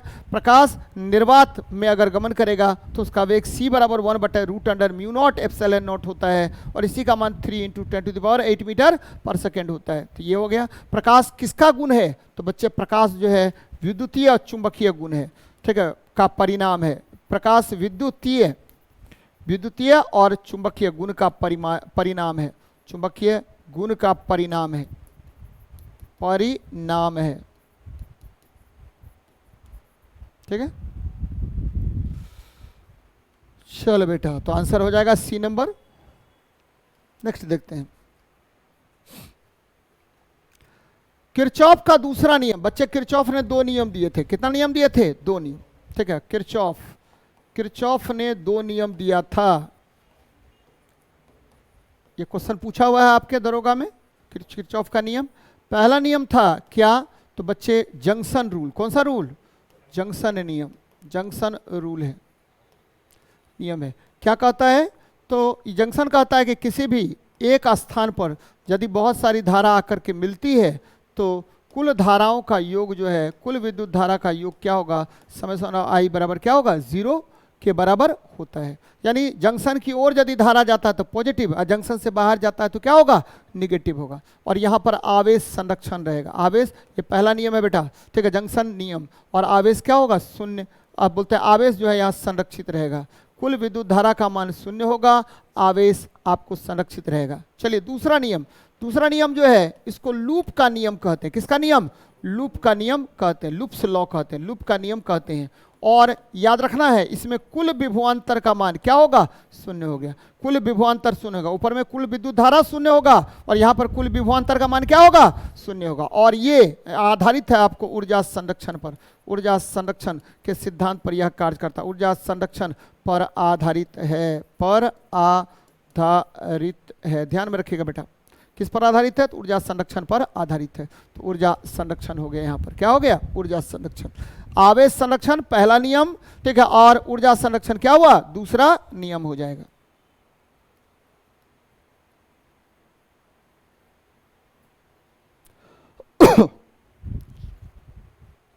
तो बेटा ठीक है, याद रखना किरचॉफ के कितने नियम? 2 नियम। पहला नियम को क्या बोलते हैं? Junction rule. जंक्शन रूल में कुल विद्युत धारा का मान क्या होगा? शून्य हो जाए, ठीक है, आवेश संरक्षित रहेगा। दूसरा लूप नियम है, ठीक है, यहां पर कुल विभवांतर का मान शून्य होगा।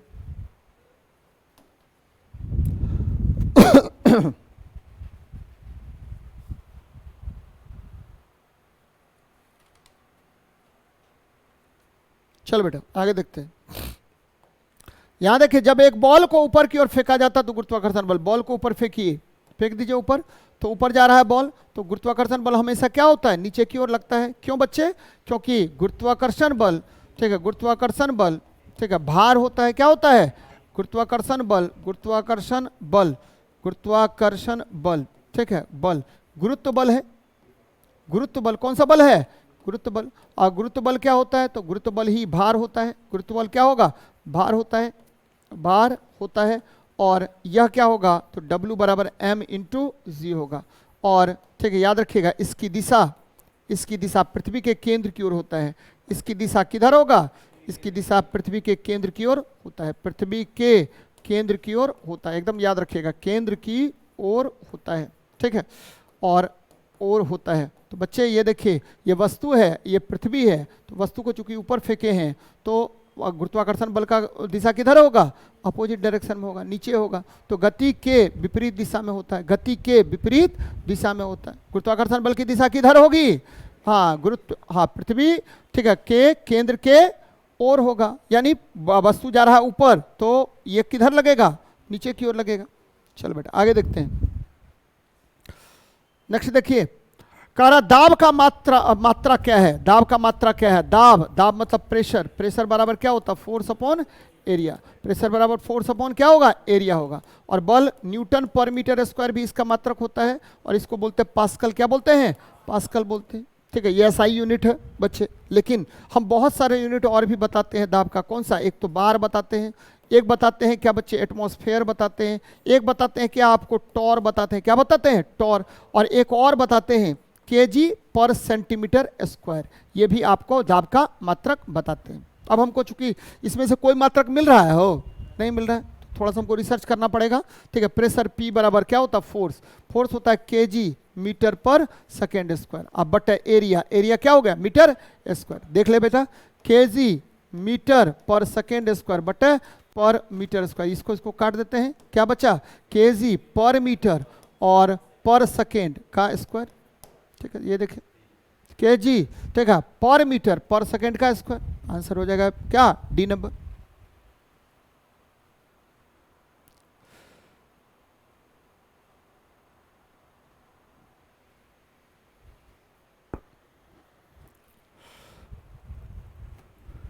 चल बेटा आगे देखते हैं।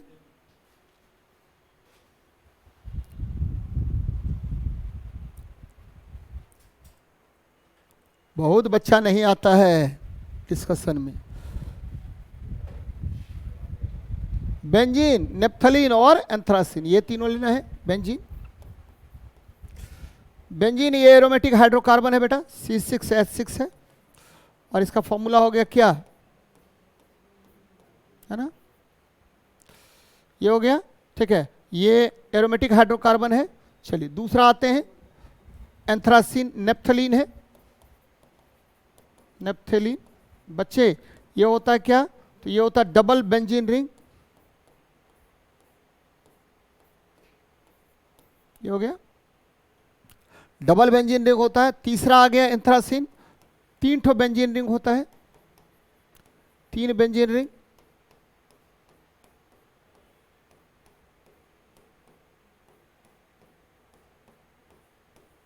एंथ्रासिन बोलेंगे इसको।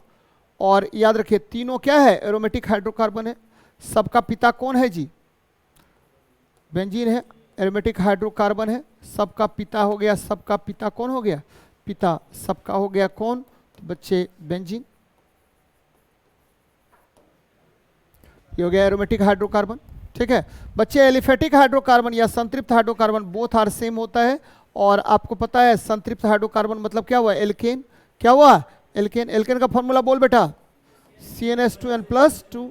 और असंतृप्त हाइड्रोकार्बन 2 प्रकार का, एक हो गया एल्काइन, दूसरा क्या, एल्कीन, एक हो गया एल्कीन, एल्कीन, इसका फॉर्मूला हो गया, ठीक है, C+C, या ये हो गया आपको फंक्शनल ग्रुप, और फॉर्मूला हो गया CnH2n।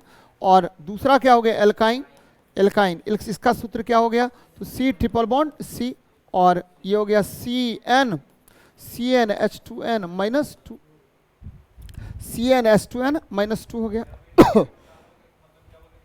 हाँ, एरोमेटिक हाइड्रोकार्बन का पिता कौन होगा, तो बेंजीन होता है। Which is the father of aromatic hydrocarbon, तो बेंजीन कहेंगे।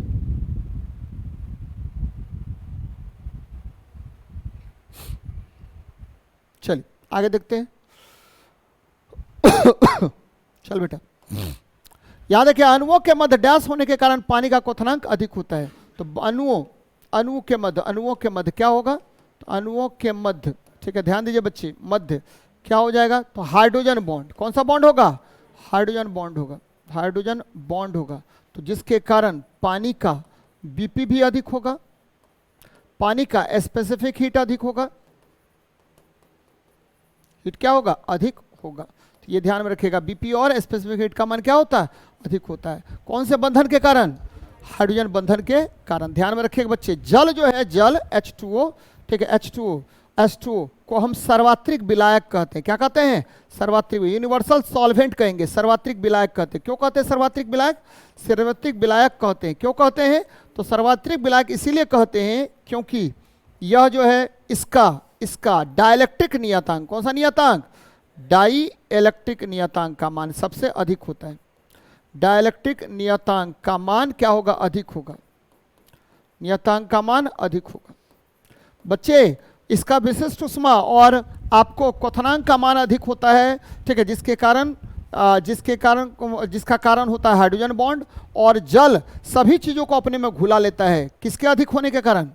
डाइलेक्ट्रिक नियतांक का मान अधिक होने के कारण होता है। बच्चे ये ध्यान में रखिएगा, अधिक होता है। बोलेगा कि जल सब कुछ को अपने में घुला लेता है, क्यों? क्योंकि इसका डाइलेक्ट्रिक नियतांक का मान क्या होता है? बहुत अधिक होता है, जिसके कारण यह क्या करेगा? सब कुछ को अपने में घोल लेने की क्षमता रखता है। बार बार क्वेश्चन पूछेगा बेटा। यहां देखिए आयनिक बंधन क्या होगा? तो इलेक्ट्रॉन के, ठीक है, आदान प्रदान के कारण, इलेक्ट्रॉन के आदान प्रदान के कारण बंधन बनता है, उसको बोलते हैं आयनिक बंधन। ठीक है, इलेक्ट्रॉन के साझेदारी के फलस्वरूप बंधन बनेगा, उसको क्या बोलेंगे? तो सहसंयोजन बंधन कहते हैं। ठीक है, इलेक्ट्रॉन के साझेदारी के कारण बनने वाले बंधन को हम क्या कहते हैं? सहसंयोजक बंधन कहते हैं। बच्चे तो ये ध्यान में रखिएगा। हाँ, विशिष्ट ऊष्मा होता है, यानी 1 kg की वस्तु का तापमान, 1 kg वस्तु का तापमान कितना बढ़ाने के लिए? 1 केल्विन बढ़ाने के लिए आवश्यक ऊष्मा। 1 kg की वस्तु का तापमान, वस्तु का तापमान कितना से बढ़ाने के लिए? तापमान 1 केल्विन बढ़ाने के लिए, 1 केल्विन बढ़ाने के लिए आवश्यक ऊष्मा, इसको बोलते हैं क्या? आवश्यक ऊष्मा को बोलते हैं, याद रखिए, स्पेसिफिक हीट कहा जाता है। ठीक है, स्पेसिफिक हीट कहते हैं। यानी 1 kg की वस्तु का तापमान कितना बढ़ाने के लिए? 1 केल्विन बढ़ाने के लिए आवश्यक ऊष्मा की मात्रा को विशिष्ट ऊष्मा कहा जाता है।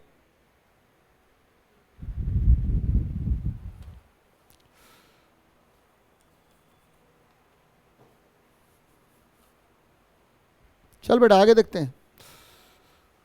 नेक्स्ट देखिए, 10 मिलीलीटर इथेनोलिक अम्ल या इथेनोइक अम्ल होगा। इथेनोइक अम्ल, इथेनोइक मतलब शराब हो गया। इथेनोइक एसिड का मतलब हुआ शराब, नहीं हुआ बेटा। इथेनोइक एसिड का मतलब हुआ सिरका। क्या हुआ? सिरका या विनेगर, या इसका फॉर्मूला होता है क्या? CH3COH। इथेनॉल नहीं है, इथेनोइक अम्ल है, कोई बात नहीं है। 10 मिलीलीटर और जल दोनों को आपस में मिला दिए तो दोनों का मिश्रण कैसा बनेगा? समांगी मिश्रण। कौन सा मिश्रण बनेगा? समांगी मिश्रण बनेगा। समांगी मिश्रण किसको कहते हैं? समांगी मिश्रण किसको कहते हैं? तो जिसका घनत्व, इसका घनत्व और, ठीक है, घनत्व और संगठन हर जगह एक समान होता है। घनत्व और संगठन क्या होगा? ठीक है, एक समान होगा। संगठन क्या होगा? एक समान होता है। तो ऐसे पदार्थ को एक समान होता है, तो ऐसे पदार्थ को हम क्या कहते हैं? तो बच्चे समांगी मिश्रण कहते हैं। तो ये ध्यान में रखिएगा, समांगी मिश्रण हो जाएगा। तो आंसर क्या होगा? 4 नंबर। ये देखिए सी में हो गया, समांगी मिश्रण। यानी अम्ल और, ठीक है, जल आपस में किसका मिश्रण बनाता है? समांगी मिश्रण का निर्माण करता है। ध्यान में रखना बेटा, अम्ल और जल कैसा मिश्रण का निर्माण करेगा? अम्ल और जल, ये जब भी बनाएगा तो समांगी मिश्रण बनाएगा। और यही आपको बताए थे, याद होगा, कि सांद्र और तनु भी बताए थे, समांगी मिश्रण का निर्माण करता है। तो ये ध्यान में रखिएगा। नेक्स्ट देखते हैं, निम्नलिखित में से किस विटामिन का नाम बताइए जो पाचन तंत्र, त्वचा तथा तंत्रिका तंत्र के उचित रूप से कार्य करने के लिए क्या होता है? आवश्यक होता है। ये नियासिन जी। विटामिन B3 को क्या बोलते हैं बेटा? विटामिन B3 को हम बोलते हैं नियासिन। और इसकी कमी से कौन सा रोग होता है? पेलेग्रा। क्या होता है? नियासिन बोलते हैं, इसकी कमी से पेलेग्रा रोग होता है। पेलेग्रा रोग होता है। बच्चे राइबोफ्लेविन विटामिन, ठीक है, विटामिन किसको बोलेंगे? राइबोफ्लेविन। विटामिन B2 को किसको बोलेंगे? विटामिन B2 को बोलते हैं राइबोफ्लेविन। इसकी कमी से क्या होता है? रक्त की कमी हो जाती है। रक्त की कमी होती है, ध्यान में रखिएगा। एस्कॉर्बिक एसिड विटामिन C को बोलते हैं। विटामिन C को, ये स्कर्वी रोग होता है, ये त्वचा से संबंधित रोग है। और रेटिनॉल, आपको पता है विटामिन A को बोलते हैं रेटिनॉल। और ये भी ध्यान में रखना है, इसकी कमी से, ठीक है, क्या होगा? रतौंधी। क्या होगा? रतौंधी रोग होता है। रतौंधी रोग होता है। तो आंसर होगा नियासिन। ध्यान में रखिए, बार बार क्वेश्चन पूछेगा। पाचन तंत्र, त्वचा, पाचन तंत्र मतलब डाइजेस्टिव सिस्टम, त्वचा मतलब डर्मेटाइटिस, और नर्वस सिस्टम, यानी सभी प्रभावित हो जाएगा किस विटामिन से? तो ध्यान में रखना बेटा, विटामिन B3 से, यानी नियासिन से यह प्रभावित हो जाता है। तो बार बार इस तरह का क्वेश्चन आपसे पूछेगा। ठीक है, चलिए नेक्स्ट देखते हैं। आसान क्वेश्चन है, ठीक है। नीचे दिए गए विटामिनों में से कौन सा दो विटामिन डीएनए के संश्लेषण के कार्य के लिए आवश्यक होता है? बहुत इंपॉर्टेंट क्वेश्चन है बच्चे, और ये विटामिन B12 और फॉलिक एसिड है, याद रखिएगा। फॉलिक एसिड विटामिन B9 को कहते हैं, विटामिन B9 को क्या कहेंगे? फॉलिक एसिड कहेंगे। बच्चे आपको पता है विटामिन B12 जो है, ठीक है, साइनोकोबालेमिन होता है, साइनोकोबालेमिन, और यह, ठीक है, कोबालेमिन होगा, और यह रक्त के निर्माण के लिए आवश्यक है, रक्त निर्माण के लिए आवश्यक, रक्त निर्माण करता है। बच्चे एकदम ध्यान में रखिएगा, रक्त निर्माण करने का काम कौन करेगा? तो विटामिन B12 करता है। यहाँ देखिए niacin vitamin B3, ascorbic acid vitamin B6, और पेंटाथोनिक अम्ल जो है विटामिन B5 होता है, विटामिन B5 याद रखिए बच्चा। विटामिन B5 को हम क्या कहते हैं? तो पेंटाथोनिक अम्ल कहते हैं। एस्कॉर्बिक अम्ल क्या कहते हैं? तो विटामिन C को कहते हैं। नियासिन तो बताएंगे। विटामिन B2 को क्या बोलेंगे? वो तो विटामिन B3 को क्या बोलेंगे? नियासिन कहते हैं। विटामिन B2 को राइबोफ्लेविन कहते हैं, ठीक है, ये ध्यान में रखिएगा। चल बेटा आगे देखते हैं। नेक्स्ट देखिए, 5 जगत वर्गीकरण में यूकैरियोट्स, बच्चे आपको बताए हैं मोनेरा 5 जगत में, 5 जगत वर्गीकरण किसने दिया था? विटेकर ने। 5 जगत वर्गीकरण दिया था विटेकर ने। वर्गीकरण किसने दिया?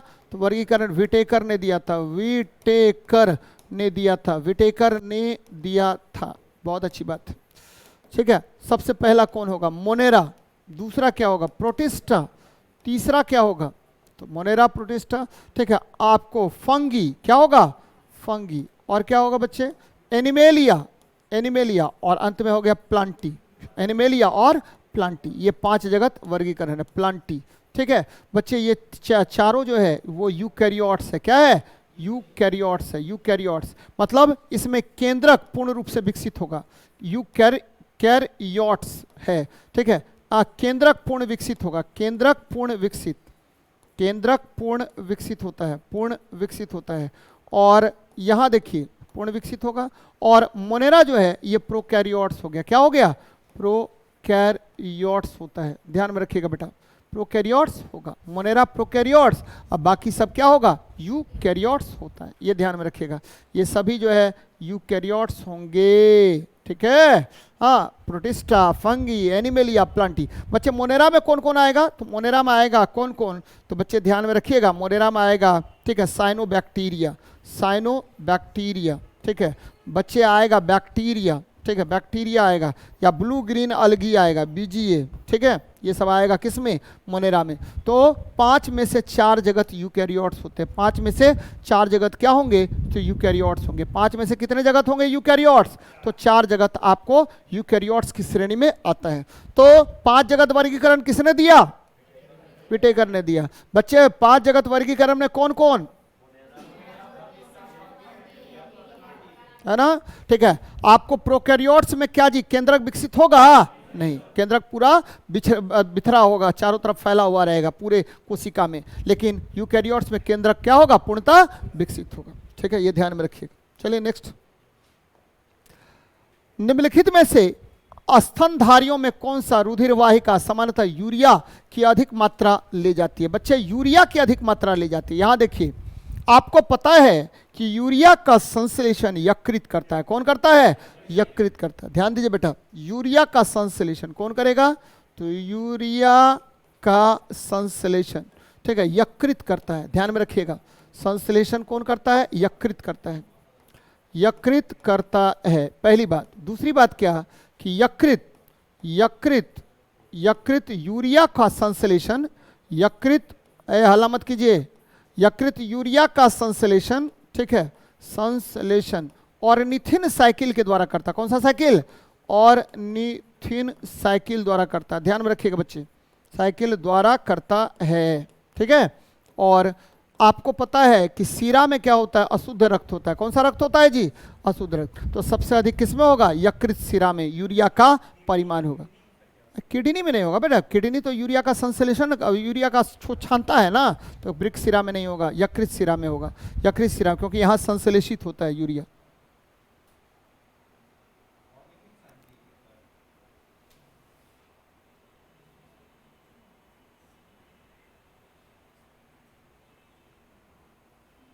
चल, यकृत सिरा में ये होगा, बहुत अच्छी बात है। धमनी में क्या होगा? शुद्ध रक्त।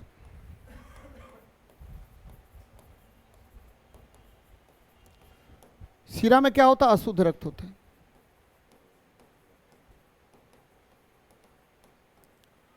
धमनी में शुद्ध रक्त और इसमें अशुद्ध रक्त होता है, ये ध्यान में रखिएगा।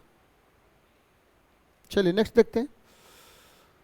गुरुत्वाकर्षण के कारण त्वरण का मान सबसे अधिक। बच्चे आपको पता है, कई बार मैंने बताया, गुरुत्वाकर्षण के कारण त्वरण जी बराबर क्या होता है? G M upon R square.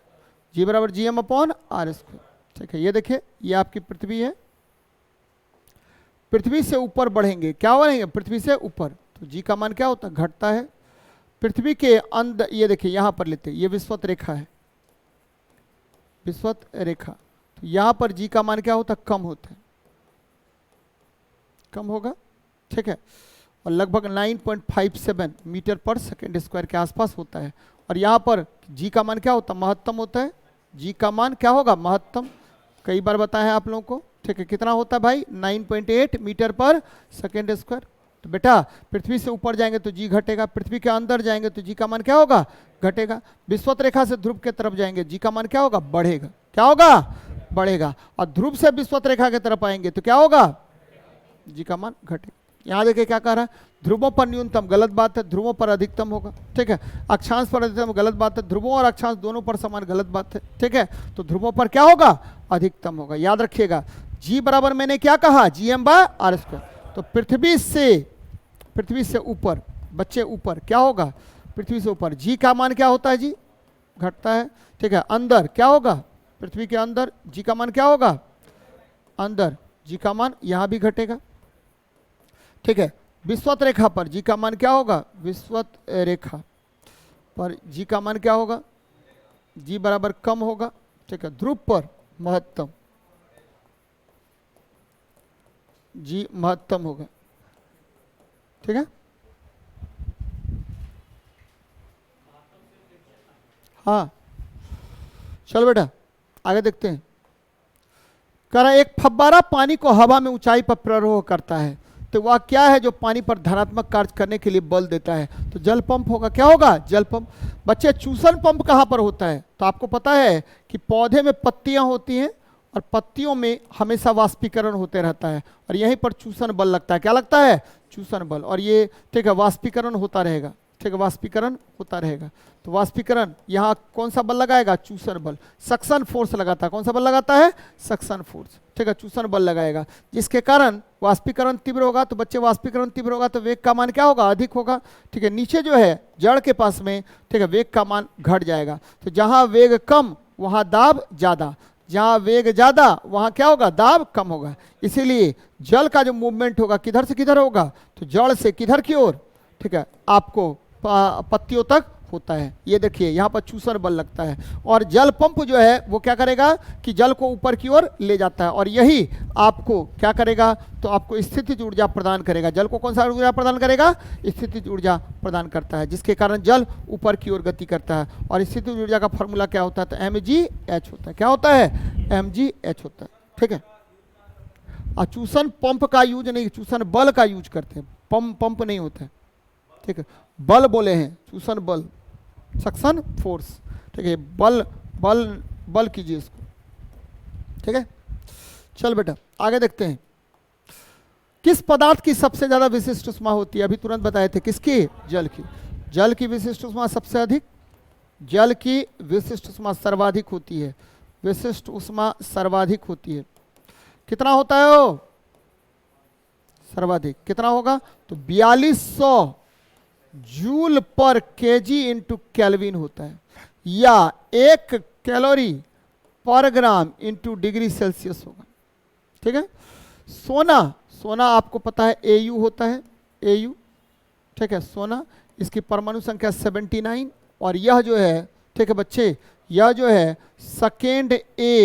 Second B वर्ग का तत्व है, वर्ग का तत्व है। और तांबा आपको पता है, ठीक है बच्चे, तांबा भी क्या होता है? ये आप इसको लिख सकते हैं 11वां वर्ग लिखिए, 11वें वर्ग का तत्व है, 11वें वर्ग का तत्व। तांबा, ये कॉपर हो गया, इसकी परमाणु संख्या कितनी होती है 29, और ये भी आपको 11वें वर्ग का तत्व है, सब आपको ये है, ये 13वें वर्ग का तत्व है, इसकी परमाणु संख्या 13 हो गया, 13वें वर्ग का तत्व है।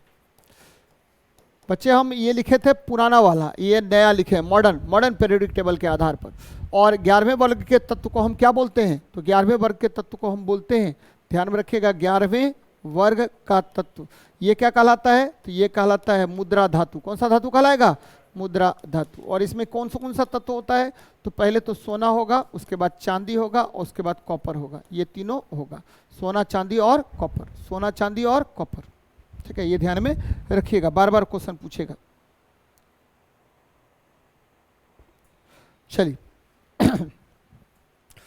यहां देखिए, कार्बन के अप्रूप, बच्चे कार्बन के कितने अप्रूप, 2 अप्रूप, कार्बन के 2 अप्रूप, 2 अप्रूप कौन कौन, तो बच्चे कार्बन के 2 अप्रूप, एक होगा रवादार क्रिस्टलाइन, और दूसरा होगा क्या बेरवादार होगा। रवादार में कौन कौन होता है, तो बच्चे रवादार में होगा, ठीक है, सबसे पहले हीरा, ग्रेफाइट, फिर क्या होगा, तो हीरा, ग्रेफाइट, फिर ले लीजिए, ठीक है, फुलरीन और ग्रिफीन, इतना होगा बच्चे, ग्रिफीन, ये इतना होगा, ठीक है। आपको सबसे शुद्ध बोलेगा, क्वेश्चन पूछा हुआ क्वेश्चन है दरोगा का, सबसे शुद्ध, ठीक है, आपको जो रवादार में होगा कौन होगा, हीरा होगा, सबसे शुद्ध होगा, ठीक है। बेरवादार में ये क्वेश्चन पूछा हुआ था आपके दरोगा में, ठीक है, कोयला, ठीक है, आपको चारकोल, कोक और काजल, कोक और क्या हुआ, काजल आ गया बच्चे। तो काजल जो है आपको पता होनी चाहिए, काजल जो है ये सबसे शुद्ध किसमें, बेरवादार में, ठीक है। आपको सबसे शुद्ध कौन हो गया, रवादार में कौन, हीरा, और बेरवादार में सबसे शुद्ध कौन होगा, काजल होगा। बच्चे यहां पूछ रहा है कि कार्बन के अप्रूप केवल एक अनियंत्रित संग्रह है, तो बच्चे कोयला यानी बेरवादार है, और अनियंत्रित संग्रह है। यहां देखिए इसकी संरचना चतुष्फलकीय होती है, चतुष्फलकीय होगा, संरचना पता है आपको। फुलरीन ये जो है गेंद के समान संरचना होगा, सॉकर बॉल के समान संरचना होगा। ग्रेफाइट षटफलकीय होगा, ये बेतरतीब संरचना है, कोई संरचना है नहीं इसका, ठीक है। तो ये फुलरीन सॉकर गेंद के समान संरचना है, सॉकर गेंद, तो एकदम ध्यान में रखिएगा, बार बार क्वेश्चन पूछेगा कि फुलरीन की संरचना किसके समान, सॉकर गेंद के समान होता है। कार्बन 60 होता है, 60 तो कार्बन का परमाणु होता है, इसमें C60 होता है बच्चे, ठीक है। जबकि कोयला का संरचना नहीं होता बच्चे, बेतरतीब होगा बच्चे, इसीलिए कोयला इसका आंसर हो जाएगा। आगे बढ़ते हैं, हाँ बोला जाए। NaCl का संरचना होता है, ठीक है, फेस सेंटर्ड क्यूबिक, क्या होगा, face centred cubic, FCC।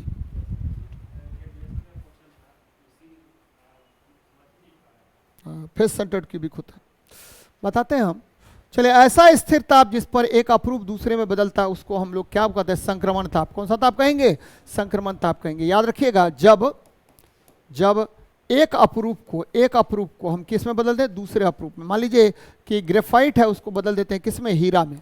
Graphite है उसको बदल दीजिए किस में, हीरा में बदल दिए, ठीक है, दूसरे अप्रूप में जो तापमान चाहिए होगा उस तापमान को ही हम क्या कहते हैं, संक्रमण ताप। कौन सा ताप कहेंगे, संक्रमण, ट्रांजिशन, ठीक है, टेम्परेचर, संक्रमण ताप कहा जाता है बच्चे, ट्रांजिशन टेम्परेचर कहा जाता है, ठीक है। क्रांतिक ताप क्या होता है, तो जहां पर, ठीक है, गैसें क्या करेंगे, ठीक है, आदर्श की भांति व्यवहार करेगा, गैसें आदर्श व्यवहार करने लगेगा, उस तापमान को हम क्रांतिक ताप कहते हैं। गलनांक आपको क्या होगा, ठोस द्रव में बदल जाएगा, ठोस किस में बदल जाएगा, द्रव में। और ठीक है, क्वथनांक, द्रव जो है गैस में बदल जाएगा, द्रव किस में बदल जाएगा, गैस में, उसको क्वथनांक कहा जाता है। तो द्रव गैस में, ठोस द्रव में बदलेगा, ठोस द्रव में बदलेगा तो उसको क्या बोलेंगे, ठीक है, हम गलनांक कहते हैं। समझ में आ रहा है ना बाबू, चल आगे बढ़ते बेटा। निकट दृष्टि दोष का एक कारण क्या है बच्चे, निकट दृष्टि दोष, बार बार बताते रहते हैं आपको हम। निकट दृष्टि दोष का मतलब हुआ निकट अच्छा, निकट क्या अच्छा, लेकिन दूर आपका क्या हुआ, खराब, दूर खराब, ठीक है, दूर खराब। आपको नेत्र लेंस मोटा हो गया, नेत्र लेंस क्या हो गया, नेत्र लेंस मोटा, और ठीक है फोकस दूरी कम हो गया, फोकस दूरी घट जाएगा, फोकस दूरी कम, ठीक है दूरी कम, तो प्रतिबिंब रेटिना के बाद बनता है, प्रतिबिंब रेटिना, रेटिना के पहले बन जाता है। प्रतिबिंब कहाँ बन जाएगा? रेटिना के पहले, रेटिना के पहले बन जाता है। ध्यान में रखेगा बेटा, प्रतिबिंब रेटिना के पहले बन जाता है, याद रखना, बार बार ये क्वेश्चन पूछेगा आपसे, ठीक है। निकट दृष्टि दोष में सबसे पहली बात क्या होगी कि आपको, ठीक है, निकट अच्छा होगा, दूर खराब होगा, नेत्र लेंस मोटा हो जाएगा, फोकस दूरी घट जाएगी। तो यहाँ देखिए, ठीक है, फोकस दूरी में असामान्य परिवर्तन, आंखों की पुतली का फैलना, ठीक है, बच्चे फैल गया, पुतली क्या होगा? फैल जाएगा, पुतली क्या होगा? ठीक है, आपको इसमें पुतली जो है आपका फैल जाएगा, फैल जाएगा तो आपको ये मोटा हो जाएगा, क्या होगा? मोटा होगा, जिसके कारण फोकस दूरी भी, ठीक है, परिवर्तित हो जाएगी। तो याद रखें, निकट दृष्टि दोष का एक कारण क्या होगा? आंखों की पुतली का फैलना, यानी मोटा होना, नेत्र लेंस का क्या हो जाना? मोटा हो जाना, जिससे फोकस दूरी आपको क्या होगी? ठीक है, घट जाएगी, जिससे प्रतिबिंब रेटिना के क्या होगा? पहले बन जाएगा। बच्चे निकट दृष्टि दोष को ठीक करने के लिए कौन सा लेंस लगाएंगे? अवतल लेंस। कौन सा लेंस? अवतल लेंस के चश्मे का उपयोग करते हैं। और याद रखिए प्लस माइनस डी के चश्मे का यूज करेंगे। कौन सा? D, minus D. चलिए, निम्न में से कौन सा उपकरण धारा की प्रबलता को मापता है बच्चे? तो वोल्टमीटर, ये विभवांतर मापता है, वोल्टमीटर विभवांतर मापेगा, विभवांतर मापता है बच्चे। एमीटर, ये विद्युत धारा का परिमाण मापता है, विद्युत धारा का परिमाण मापता है, ठीक है, आपको परिमाण मापता है। गैल्वेनोमीटर विद्युत धारा का पता लगाता है, विद्युत धारा का क्या लगाएगा? विद्युत धारा का पता लगाता है, ध्यान में रखिएगा, पता लगाने का काम करता है, पता लगाता है कि परिपथ में विद्युत धारा है या नहीं है। विभव मापी, ये क्या करेगा? तो आपको सेल का विद्युत वाहक बल मापता है, सेल का विद्युत वाहक बल मापता है, विद्युत वाहक बल मापेगा, सेल का विद्युत वाहक बल मापने का काम करता है, इलेक्ट्रोमोटिव फोर्स मेजर करने का काम करेगा बच्चे। तो ध्यान में रखिएगा, विद्युत धारा का परिमाण कौन मापता है जी? धारा की प्रबलता एमीटर मापेगा। क्या मापेगा? एमीटर मापने का काम करता है, ध्यान में रखना है इसको, बार बार क्वेश्चन पूछेगा। और एमीटर परिपथ में कैसे जोड़ेंगे बेटा? एमीटर परिपथ में श्रेणी क्रम में जोड़ा जाता है। कौन सा क्रम में? श्रेणी क्रम में जोड़ा जाता है। चल बेटा आगे देखते हैं। यदि दो प्रतिरोध 25 ओम और 15 ओम की श्रेणी क्रम में जोड़ा जाता है, कोई ज्यादा नहीं, जोड़ दीजिए, श्रेणी क्रम में जोड़ दीजिए बेटा, श्रेणी क्रम में जोड़ दीजिए। और फिर कर रहा है उनको 40 ओम के प्रतिरोध के समानांतर रखा जाता है, 40 ओम के समानांतर रख दीजिए, तो 25 और कितना हो गया? 15, ठीक है, 40 हो गया, ठीक है, और ये 40 ओम है, तो दोनों समांतर क्रम में, तो क्या करते हैं, ठीक है, समांतर क्रम में आरपी बराबर होगा R1 इंटू R2, अब बटा क्या? R1 प्लस R2, ये निकाल लीजिए। क्यों? क्योंकि 1/RP बराबर क्या करेंगे?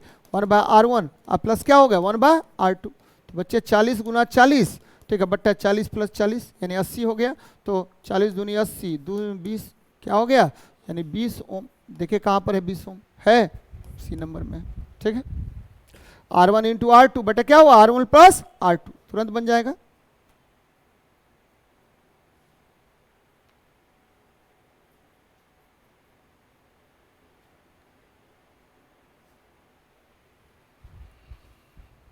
चल बेटा आगे देखते हैं।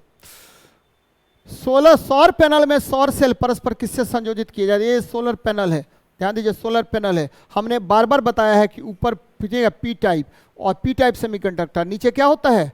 नीचे एन टाइप सेमीकंडक्टर होता है। नीचे क्या होगा? एन टाइप सेमीकंडक्टर होता है, एन टाइप होगा। ठीक बच्चे, ठीक है, पी टाइप और एन टाइप याद रखिएगा, ठीक है। सोलर प्लेट में, सौर प्लेट में ऊपर, ठीक है, ऊपर पी टाइप सेमीकंडक्टर, नीचे एन टाइप सेमीकंडक्टर होता है, नीचे एन टाइप सेमीकंडक्टर होता है, ठीक है।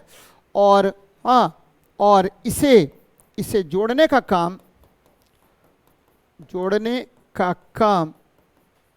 सिल्वर, क्या जी देखिएगा काफी चमकदार होता है, सिल्वर या सेलेनियम प्रयोग में लाए जाते हैं। या तो क्या जोड़िए? सिल्वर को, या किसको जोड़िए? ठीक है, आपको सेलेनियम को जोड़ दीजिए। तो चांदी के तार के द्वारा हम लोग जोड़ते हैं, ठीक है, चांदी के तार। नाइक्रोम के तार का प्रयोग, नाइक्रोम निकेल और क्रोमियम होता है, इसका उपयोग हम लोग विद्युत हीटर में करते हैं, विद्युत हीटर, ठीक है, या आपको ऐसे इक्विपमेंट में करेंगे जो क्या होगा? ऊष्मा उत्पन्न करता है। उष्मा उत्पन्न करने वाले विद्युत यंत्र में किया जाता है प्रयोग। तांबे का तार का उपयोग, एल्युमिनियम के तार दोनों का उपयोग करते हैं विद्युत तार में। किसमें करेंगे बेटा? विद्युत तार में करते हैं। चल आगे देखते हैं। वाहनों के वैकल्पिक पर्यावरण अनुकूल ईंधन कौन है? सीएनजी। बच्चे पेट्रोल, पेट्रोल, पेट्रोल क्या होता है? तो पेट्रोल जो है आपको C5 से लेकर के C9 हाइड्रोकार्बन का मिश्रण है, हाइड्रोकार्बन का मिश्रण है, कार्बन का मिश्रण। और इसका याद रखिएगा, इसकी गुणवत्ता, पेट्रोल की गुणवत्ता किसके द्वारा मेजर करते हैं? ऑक्टेन संख्या, गुणवत्ता ऑक्टेन संख्या, ऑक्टेन नंबर द्वारा मेजर करते हैं। डीजल ये क्या होता है? तो C, ठीक है, 7 से लेकर के C, ठीक है, आपको 19 हाइड्रोकार्बन का मिश्रण होता है। ठीक है, CNG ये क्या होता है? तो ये क्या है? Compressed natural gas. कौन सा गैस बच्चे? कंप्रेस्ड नेचुरल गैस होता है। और प्राकृतिक गैस यानी मीथेन, ठीक है, नेचुरल गैस है मीथेन, मीथेन CH4, CH4 को, ठीक है, आपको 20 से 25 मेगापास्कल दाब पर, मेगापास्कल पर, ठीक है, CNG में बदलते हैं, CNG में बदलते हैं। ठीक है बच्चे, एकदम ध्यान में रखिएगा, मीथेन को कितना दाब पर? तो बच्चे कितने दाब पर? तो 20 से 25 मेगापास्कल पर हम किस में बदल देते हैं? CNG में। इसको बोलते हैं कंप्रेस्ड नेचुरल गैस। कौन सा गैस कहते हैं? कंप्रेस। ये किसका बना होता है? तो मीथेन का बना होता है। किसका बना होगा? मीथेन का बना होता है, CH4 का बना होता है। तो ये ध्यान में रखिएगा, CH4 का बना होता है, मीथेन का बना होता है, एकदम याद रखिएगा। चलिए आगे बढ़ते हैं। डीजल की गुणवत्ता हम लोग, ठीक है, सीटेन संख्या के द्वारा मेजर करते हैं। किसके द्वारा? सीटेन। चलिए, पानी में रखा नींबू का आकार में बड़ा दिखाई देता है, किसके कारण? प्रकाश के अपवर्तन के कारण। बच्चे बार बार बोलते हैं वस्तु का बड़ा, ठीक है, वस्तु का, ठीक है, क्या दिखना? बड़ा, बड़ा। फिर देखिए टिमटिमाना, ये दिखना, टिमटिमाना दिखना। फिर क्या? टिमटिमाना, देर तक दिखना, देर तक दिखना। कम गहरा दिखना, देर तक दिखना। फिर क्या दिखना? कम गहरा दिखना, कम गहरा दिखना, गहरा दिखना। ये सब किसका उदाहरण है बच्चे? ये उदाहरण है अपवर्तन का, अपवर्तन का उदाहरण है। ठीक है, अपवर्तन किसको कहते हैं? तो जब प्रकाश की किरण एक माध्यम से दूसरे माध्यम में जाती है तो क्या होगा? ठीक है, आपको अपने वास्तविक पथ से मुड़ जाती है। हाँ, अभिलंब से दूर भागेगी या अभिलंब की ओर मुड़ेगी। इस घटना को हम क्या कहते हैं? प्रकाश का अपवर्तन कहते हैं। बच्चे, जल पर पड़े तेल का चमकदार दिखाई देना, किसके कारण? व्यतिकरण। जल पर पड़े तेल का चमकना, पड़े तेल का चमकना। साबुन के बुलबुले का चमकना, ये किसका उदाहरण है? व्यतिकरण, व्यतिकरण, चमकना। ठीक है, साबुन के बुलबुले का चमकना, साबुन के बुलबुले का चमकना, बुलबुले का चमकना। ये सब उदाहरण हो गया किसका? तो बच्चे उदाहरण हो गया व्यतिकरण का। पूर्णांतरिक परावर्तन, ये देखिए मृगमरीचिका, क्या जी? मृगमरीचिका, ये किसका उदाहरण है? तो आपको, ठीक है, पूर्णांतरिक परावर्तन का। या आपका, ठीक है, हीरा का चमकदार दिखना, हीरा का चमकना, ये भी मृगमरीचिका, ये भी आपको क्या है? पूर्णांतरिक परावर्तन का ही उदाहरण है। ठीक है, पूर्णांतरिक परावर्तन का ही उदाहरण है। चल बेटा आगे देखते हैं। नेक्स्ट देखिए, अतुल ने कुछ किशमिश 100 मिलीलीटर पानी में रखा, कुछ घंटे के बाद, ठीक है, किशमिश फूल गया। वह अंतः परासरण, इम्बिबिशन के कारण होता है, इम्बिबिशन के कारण होगा, इम्बिबिशन के कारण होता है। बच्चे ध्यान में रखिएगा। विसरण क्या होगा? तो गैसों का आपस में मिलना, आपस में मिलना, ये क्या कहलाएगा? तो गैसों का आपस में मिलना कहलाता है विसरण। जीव द्रव संकुचन, जीव द्रव संकुचन, ठीक है, आप प्रोटोप्लाज्म जो है, प्रोटोप्लाज्म, ठीक है, आपको कॉन्ट्रिक्शन, ये किसकी वजह से होता है? तो जीव द्रव संकुचन। तो ये आपको, ठीक है, जीव द्रवों को अति पराशरी द्रव में रख देने पर, जीव द्रव को किस, कहाँ पर? जीव द्रव को अति पराशरी, मतलब अति पराशरी मतलब क्या हुआ? हाइपरटोनिक लिक्विड में रखने पर, अति पराशरी द्रव में रखने पर जीव द्रव क्या होगा? चिकुट जाएगा बच्चे, द्रव में रखने पर। ठीक है, ऐसे पदार्थ को हम क्या कहते हैं? ठीक है, आपको जीव द्रव संकुचन कहते हैं। बाह्य परासरण का मतलब क्या हुआ? परासरण मतलब होता है उच्च सांद्रण से निम्न सांद्रण की ओर तरल का प्रवाह। उच्च सांद्रण से किधर की ओर प्रवाह? तो निम्न सांद्रण, उच्च सांद्रण से किधर जाएगा, निम्न सांद्रण की ओर तरल के प्रवाह को, निम्न सांद्रण की ओर तरल के प्रवाह को हम क्या कहते हैं, तो बच्चे ठीक है हम परासरण कहते हैं। तो यह अंतः परासरण है, यानी बाहर से किधर की ओर आ गया, अंदर की ओर आ गया, ठीक है, जिसके कारण आपको उसने पानी बहुत पी लिया और काफी मोटा हो गया। बच्चे ध्यान में रखिएगा, अर्ध परागम झिल्ली से जब ठीक है उच्च सांद्रण के कारण द्रव का प्रवाह बाहर से अंदर की ओर होगा तो इस घटना को क्या कहते हैं, इम्बिबिशन कहते हैं, अंतः परासरण कहा जाता है। बच्चे ये ध्यान में रखिएगा, ठीक है, बार बार क्वेश्चन पूछेगा। यहाँ देखिए ये किसमिस में क्या है, अर्ध परागम में झिल्ली है, और यहाँ पर आपको क्या है, आपका हायर कंसंट्रेशन है लिक्विड का, और यहाँ क्या है, लोअर कंसंट्रेशन है, तो इधर से इधर की ओर प्रवाहित होगा। इसी घटना को हम क्या कहते हैं, तो अंतः परासरण कहते हैं। नेक्स्ट देखिए, निम्न में से किसका क्वथनांक कम होगा, ठीक है बच्चे आपको पता है कि एक वायवीय दाब पर द्रव अगर होगा तो क्वथनांक क्या होगा, ज्यादा होगा, ठीक है, एक वायवीय दाब से कम दाब पर द्रव होगा तो क्वथनांक का मान क्या होगा, घट जाएगा। बच्चे क्यों, क्योंकि आपको पता है कि ठीक है आपको द्रव जो है ये द्रव है, मान लीजिए इसे गर्म किए, हम गर्म किए तो गर्म किए तो इसका कुछ ना कुछ बीपी होगा, बॉइलिंग पॉइंट, ये ठीक है, बॉइलिंग पॉइंट के कारण यहाँ पर दाब होगा बच्चा, दाब होगा, और यह दाब अगर वायुमंडलीय दाब के बराबर हो गया, ये देखिए पी नॉट और ये दाब है पी, तो पी बराबर अगर पी नॉट हो गया तो द्रव क्या होगा, उबलने लगता है, द्रव क्या होगा, उबलने लगता है, द्रव उबलता है बच्चे, ठीक है, और थोड़ा सा भी ज्यादा हो गया तो ये क्या होगा, वाष्पीकृत होगा, और जब ठीक है वायुमंडलीय दाब से कम दाब होगा तो द्रव अच्छे तरीके से नहीं उबलेगा बच्चे। तो एक वायुमंडलीय दाब से कम दाब पर द्रव अगर होगा तो इसका क्वथनांक क्या होगा, कम होगा, क्या होगा, कम होगा। आपको हम थोड़ी देर पहले बताए थे कि बीपी जो है वो प्रेशर का डायरेक्टली क्या होगा, प्रोपोर्शनल, और ये टेम्परेचर का भी डायरेक्टली क्या होगा, प्रोपोर्शनल होगा, ठीक है, तो ये ध्यान में रखिएगा, क्वथनांक से कम दाब होगा। एक द्रव में घुली हुई अपद्रव, ठीक है, तो किसी भी द्रव में अगर अपद्रव को घुलाएंगे, अशुद्धि को घुलाएंगे तो क्वथनांक का मान क्या होगा, बढ़ जाएगा। आप लोग देखिएगा चीनी, पानी में चीनी डाले हैं, ठीक है, चाय बना रहे हैं, तो अचानक अगर चीनी डालते हैं तो दूध उबलने लगता है, वो तुरंत क्या होगा, नीचे गिर जाता है। यानी जल में, द्रव में ठीक है अशुद्धि को मिलाने पर क्वथनांक का मान क्या होगा, आपको बढ़ जाता है, ये ध्यान में रखिएगा। एक वायुमंडलीय दाब से अधिक दाब पर द्रव अगर होगा तो वाष्पीकृत हो जाएगा, क्या होगा, पूर्ण वाष्पीकृत हो जाएगा, इसीलिए आंसर हो जाएगा आपको कौन, बी नंबर। बहुत अच्छा क्वेश्चन है बच्चे। यहाँ देखिए निम्न में से कौन एक अदिश राशि है, तो बच्चे ठीक है क्या होगा, विद्युत विभव। आपको कई बार बताए हैं कि विभव लगा हो या कार्य लगा हो या उष्मा लगा हो या आपको लगा हो क्या फ्लक्स लगा हो, ये सब कौन सी राशि होगा, अदिश राशि होगा, अदिश राशि होगा। जबकि समकोणीय लगा होगा तो सदिश राशि, वेग सदिश राशि, और क्षेत्र लगा होगा तो कौन सा राशि, सदिश राशि होगा। क्षेत्र लगा होगा या बल लगा होगा, ये सब आपको, या आघूर्ण लगा होगा, ये सब सदिश राशि होते हैं, ये ध्यान में रखिएगा। बोलेगा बल आघूर्ण कौन सी राशि, सदिश, ठीक है, जड़त्व आघूर्ण कौन सी राशि, अदिश। चलो बेटा आगे देखते हैं। यहां देखिए एक समान वेग से गतिमान वृत्तीय पथ पर प्रभावित त्वरण का मान कितना होता है, तो v²/r। बोले हैं आपको कि कभी भी कोई भी वस्तु वृत्तीय पथ पर गति करेगा तो हमेशा वृत्त के केंद्र की ओर कौन सा लगेगा, अभिकेंद्रीय बल लगेगा, और अभिकेंद्रीय बल Fc बराबर होता है mv²/r। v²/r तो हमेशा लगेगा ही लगेगा, नहीं लगेगा तो वस्तु गति ही नहीं कर सकता है वृत्तीय पथ पर। कौन सा बल लगेगा, अभिकेंद्रीय बल लगेगा, तो कौन सा त्वरण लगेगा, v²/r। इसको अभिकेंद्रीय त्वरण कहते हैं। कौन सा त्वरण कहते हैं, अभिकेंद्रीय त्वरण कहते हैं बेटा, एकदम ध्यान में रखिएगा।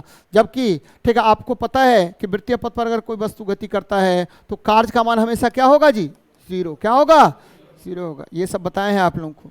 चलिए साइकिल के टायर का अचानक फटना, रुद्धोष्म परिवर्तन, कौन सा परिवर्तन है, यहां पर क्या होगा, तो यह तीव्र परिवर्तन है। कौन सा परिवर्तन है, तीव्र परिवर्तन है। और ये बेटा क्या होता है, तीव्र परिवर्तन हो गया, और यहां पर क्या होगा, तो Pv⁴ बराबर क्या होगा, नियत होगा। और क्या होगा, तो यह ठीक है आपको आकस्मिक घटना है, अचानक घटना है बच्चे, तो यानी तीव्र प्रक्रिया है। कौन सी प्रक्रिया है, तीव्र प्रक्रिया होती है। तो ये बातें याद रखिएगा, बार बार इस तरह का प्रश्न आपसे पूछेगा। समतापीय में क्या होगा, धीमा। बोलेगा क्या कि टायर का पंचर होना कौन सा घटना, तो ठीक है समतापीय प्रक्रिया। लेकिन टायर का विस्फोट करना कौन सा, रुद्धोष्म प्रक्रिया है। चलिए मिलते हैं नेक्स्ट सेशन में। जय हिंद जय भारत।